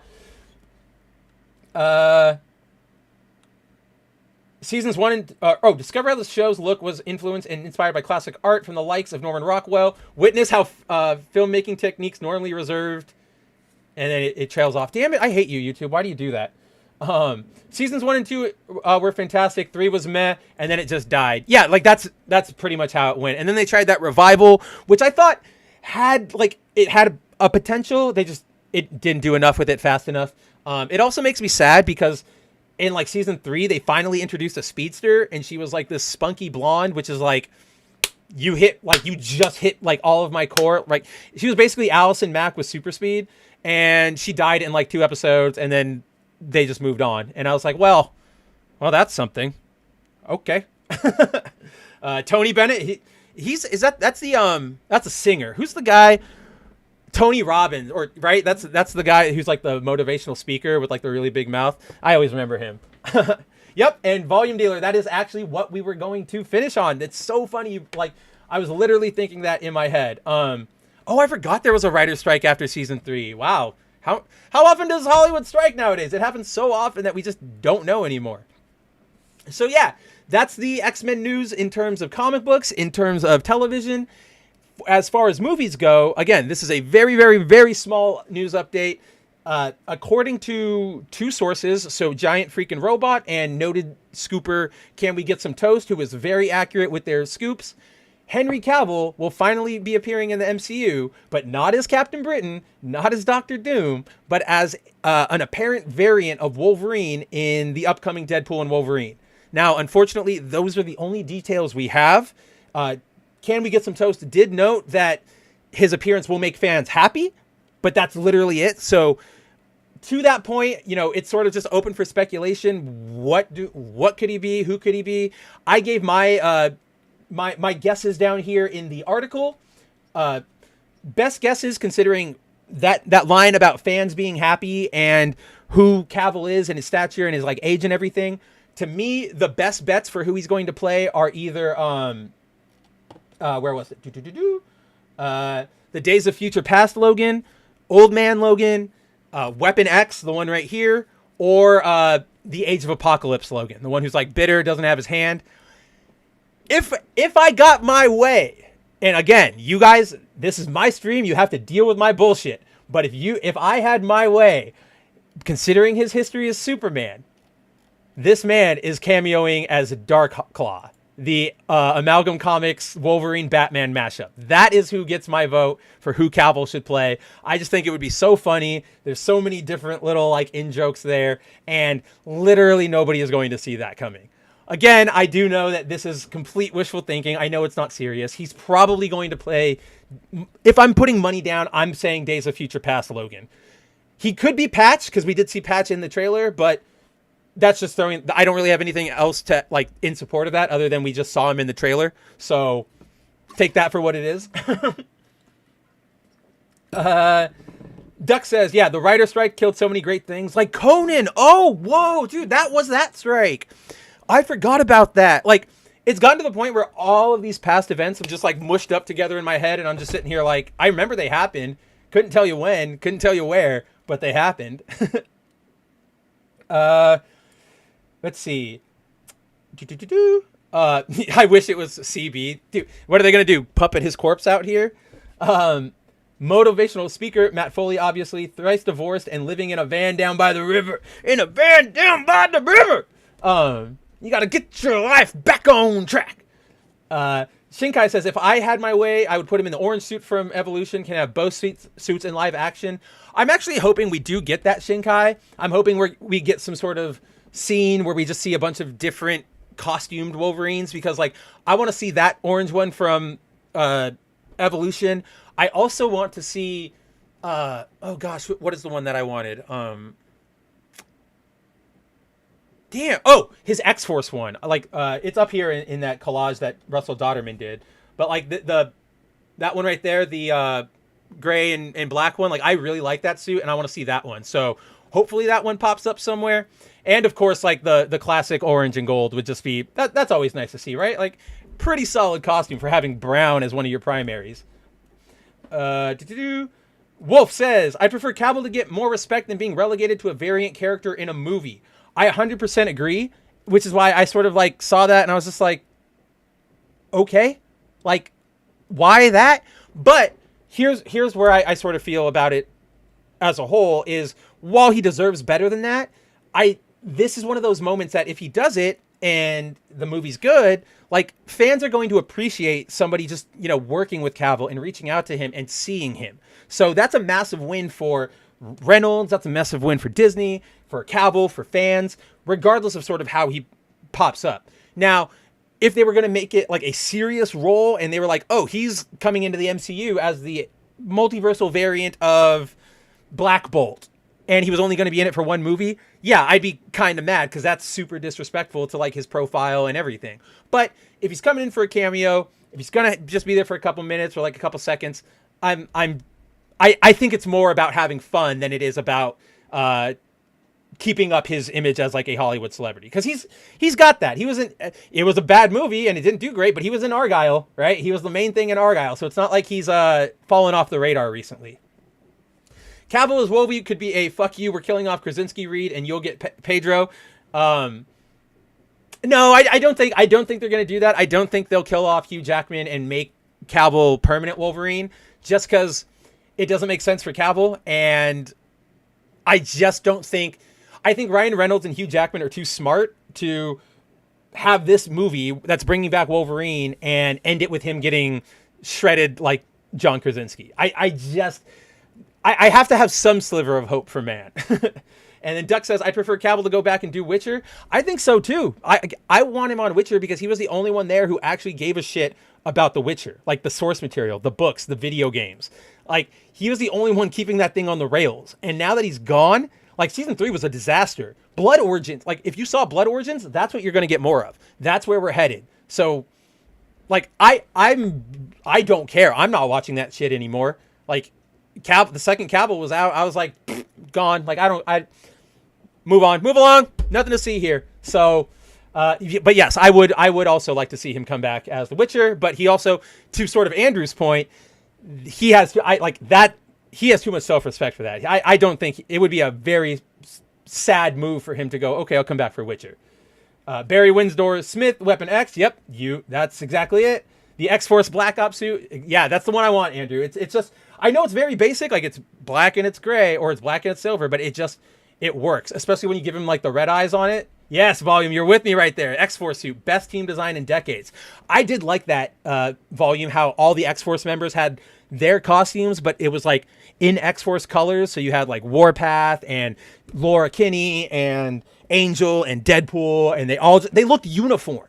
And we don't really get uniform on teams anymore. Even the X-Men nowadays, as we saw in our preview image. Where's the preview image? There it is. I don't see any uniformity here, and it sucks because I kind of like the X-Men in uniforms. I think it really works for them. Josh says, no, I mean, Cavill will play Wolvie but be killed. Oh, leaving everyone disappointed like when they gave us Krasinski Reed and unceremoniously killed him off. Got it. Yes, okay, I can see that happening very, very, very easily. Again, I want to put my faith in you, Ryan, like Reynolds. Like, please don't do something that lowbrow and stupid. And Volume, I'm actually right there with you. Different actors playing the same character bothers me. That bothers me too, because it's sort of like, well, you're supposed to be the same person across the multiverse, so why aren't you the same person across the multiverse? I can sort of understand it if you're doing like in No Way Home, where these were already established versions of Spider-Man and they brought him in because like we'd have seen him before. But if it's something like Cavill and Wolverine, where it's just like, oh yeah, he's here now and he's Wolverine, like, you like it, don't you? Like, yeah, I am not about that at all. Andrew says that suit brings back bad PTSD of Second Coming when Kirk got killed. Oh man, we don't have to talk about Second Coming. We can talk about the incredible what should we call it? I liked the X-Force storyline with Evan, the baby apocalypse, and like, do I kill him? Do I not kill him? And Deadpool choosing not to. Like, that's a really good storyline. Let's look at that one instead. Like, we don't have to focus on the bad. And then in Volume, and so like I totally get where you're coming from, Volume, and maybe this is just my fanboyism over Spider-Man and those movies, like overriding my normal opinion. But yeah, 3 different Spider-Man annoys me, and I get it. And like I said, I think I'm fully admitting that I think I might just be fanboying out over that movie, right? And again, I will take that hit. I will take that hit. Josh says, like Quicksilver Evans in the Wanda show. You wanted Evans back? Well, fuck you. Yes, that's okay. Now I see what you're saying, Josh. And I don't know. Bottom line, like, so all the speculation we've been making, I'm not against it. I can't sit here and say, no, you're crazy, that won't happen, because this is Marvel we've seen. However, we have also seen, like, No Way Home was pretty good, and that was because it wasn't a full Marvel production like this one sort of is, because it does have the hands of Ryan in it. So I want to be cautiously optimistic that we're at least going to have a good time out of this movie. I do have faith in Ryan Reynolds and his handling of the character, even though 2 was a little whack. I don't know, guys. We're about 4 months away, so we're getting into that period where we're going to start getting news dropped out very, very frequently. We're going to get leaks. We're going to get interviews. We're going to get all that stuff. So we'll start seeing more as we get there. But I guess wait and see is all I can really say now, and hope for the best. I'm going to, probably against my better judgment, hope for the best. And if I'm wrong, you guys all have complete reign to make fun of me. Like, absolutely. Yeah, Andrew or Volume, I agree. Andrew's my favorite of the Peters. Yeah, Toby's just old, and Tom Holland's just not my favorite at all. He's got the frog in his mouth, and Spider-Man's not a frog boy. And then Andrew says, well, there were only 2 Spider-Men in that movie. Yeah, and then there was a boy. There was a Spider Boy. Garfield also played the Spider-Man the best. Yeah, I think that's a general consensus. Even when his movies like bombed, I don't really think I heard anybody talking shit on Andrew, but more like the script. I talked shit on Andrew in the first movie because I think the screenwriters did a really weird thing with his characterization, making him all like, I don't know, man. Like that goofy sort of over animated Peter doesn't work for me.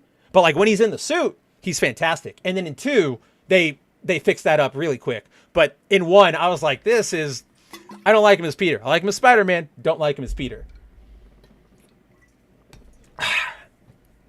Plenty of people talked shit on Andrew for a while until he showed up in the MCU. Oh, I mean, I'm not saying that. Like, I'm not saying he was universally beloved, but I think more than we remember, people did give him a lot of credit and say, like, he was pretty good for what he was. Like, yes, it has exploded since No Way Home, but I distinctly remember there always being sort of a forgiveness, if you would, like, for lack of a better term, for Andrew's performance, and like a willingness to see him again. Yeah. So yeah, that's all I have to say. I do like Andrew Garfield, the Spider-Man, and hey, at least that movie worked out and it wasn't a typical Phase 5 bomb. But everyone, as Duck pointed out, yes, we have been going for a while now, a solid 3 hours as always. We hit all things X-Men, and I hope you guys are, I wouldn't necessarily say excited, but I hope you guys are informed about what's coming up with the X-Men, right? Like, I know I didn't sit here and hype it, but save your money, go buy Ultimate Spider-Man instead. You know what? Go buy Ultimate X-Men, the new series by Pete Momoko. I'm going to give that my personal stamp of recommendation here at the end. Picked up the first issue. Yes, I'm heavily biased towards Pete Momoko, but I think what she's doing is really interesting, and I'm excited to see sort of where she takes that and eventually how it melds into the larger Ultimate universe, because there's always going to be that element at play. But if you want good X-Men, you go right there. Josh says, it's like Superman Returns. People talk shit about the movie, but Brandon Routh always gets the praise. Yeah, that's actually I would actually go out on a limb and say, like, that's a perfect apt comparison right there. Like, I think you hit the nail on the head right there, Josh. But yeah, guys, so we are at the end of this week's episode of The Good, the Mad, the Ugly. As always, I want to thank every single person who stopped by to hang out, from Josh to Duck to Volume to Andrew to Shinkai to Ravul to Vera to oh gosh, is that everybody? Eccentric, Corey, of course. I don't even know if they're still here, but I know Eccentric and Corey was here. I hope I said Shinkai, because I meant to say Shinkai. How could I forget Shinkai? We had Cassie here for a little bit. We had Dante here for a little bit. Guys, if it weren't for you guys watching, I wouldn't be able to do this show. So I thank you from the bottom of my heart for, hanging out with me, allowing me to talk your ears off, hanging out with me on a Friday night. Because again, that's sort of what this stream was created for, is to create that schoolyard space for us to kick off our weekends right. 5 o'clock, hit the show, kick off your shoes, crack a beer, turn off your work email, and come talk some comic books, video games, have some laughs, start the weekend on a good foot. That's what we're here for. That's what I hope to do, and I'm glad that you guys let me do it. As always, if you guys want more of me, you can follow me right there on Twitter at Kabuto Writer Mav. If you want to see more of me live, you can catch me on the Bounding Into Comics channel Wednesdays at 9 p.m. Eastern Time for the 01 stream, where me, Josh, Jacob, and Cider break down the week's biggest pop culture and entertainment news. So that's where we'll normally hit things like TV shows, movies, the industry, all that sort of fun stuff. Then, as always, next week you can come back here, same Mav time, same Mav channel, for another episode of The Good, the Mad, the Ugly, where who knows what we talk about. The topics are always decided we talk about what's going on in the week, so it kind of always gets decided at the last minute. With that, good night to everybody. I hope you guys all have a fantastic weekend. Do something fun, read something great. And yeah, for your last call for last minute news tonight, it's a bit of a longer one. It's about 2 minutes instead of your regular one, but in the spirit of, our topic tonight being X-Men, and our your handsome host being a gigantic weeb, I thought that why not highlight one of the rare moments where those two topics intersect, and not only do they intersect, but they give a highlight to my favorite mutant himself, Cyclops. So everyone, here's your last call for last minute news, and I'll see you in a second. You want to tell us what's really going on, pup? Wolverine!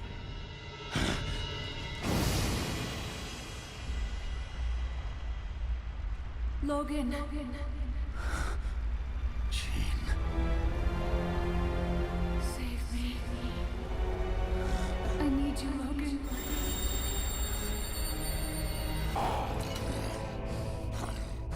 What are you doing? Logan!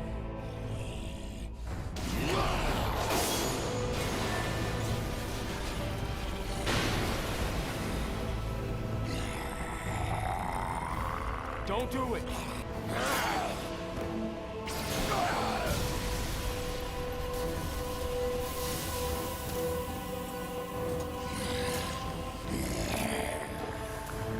Misako, stay back. You too, Emma.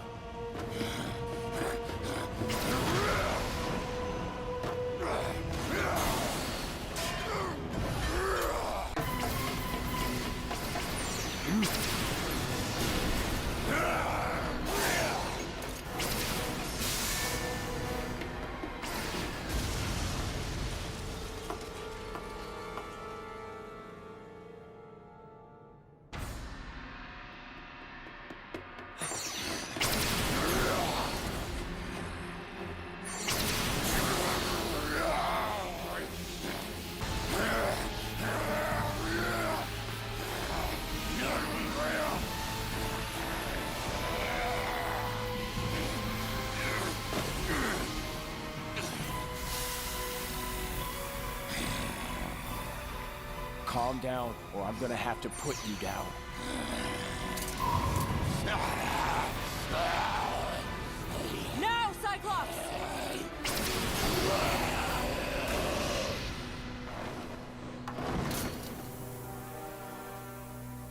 He gave you no choice. So sick. So what you just watched there was a clip from the X-Men anime made by Madhouse. Gosh, almost like over a decade ago at this point. It definitely flew under the radar for a lot of people because it's a sequel to the Wolverine anime, and that Wolverine anime gave him a very, very like Bishonen pretty boy look, and it turned off a lot of people. But if you haven't watched the series and you like anime, you like X-Men, definitely, like, I 100% recommend it. As what was it, Andrew pointed it out here, the animation in this was so good. And yeah, that's exactly why I had to, normally I try to keep our last calls here about a minute or less or so, but the animation was just so beautiful and the entire sequencing was just so good that I was like, you folks need to see absolutely all of it. Like, you deserve that. Treat yourself. Yes, this is exactly Shinkai. This is Chef's Kiss animation. A certain series could learn from. Oh, maybe a series about a certain punching superhero. But yes, with that, everybody, have a great start to your weekend. Go have some fun, and I will see you all very, very soon. As the creator of Mara Jade, Wait! I am not the creator of Mara Jade, and I want you to get out of this office right now. I'm sorry, Zeb. No way. You brought No it on way. You brought it on yourself. I don't want you here. I'm so Out. sorry, George. I didn't think it would go like this. Out. Ted, I got your voucher. Out!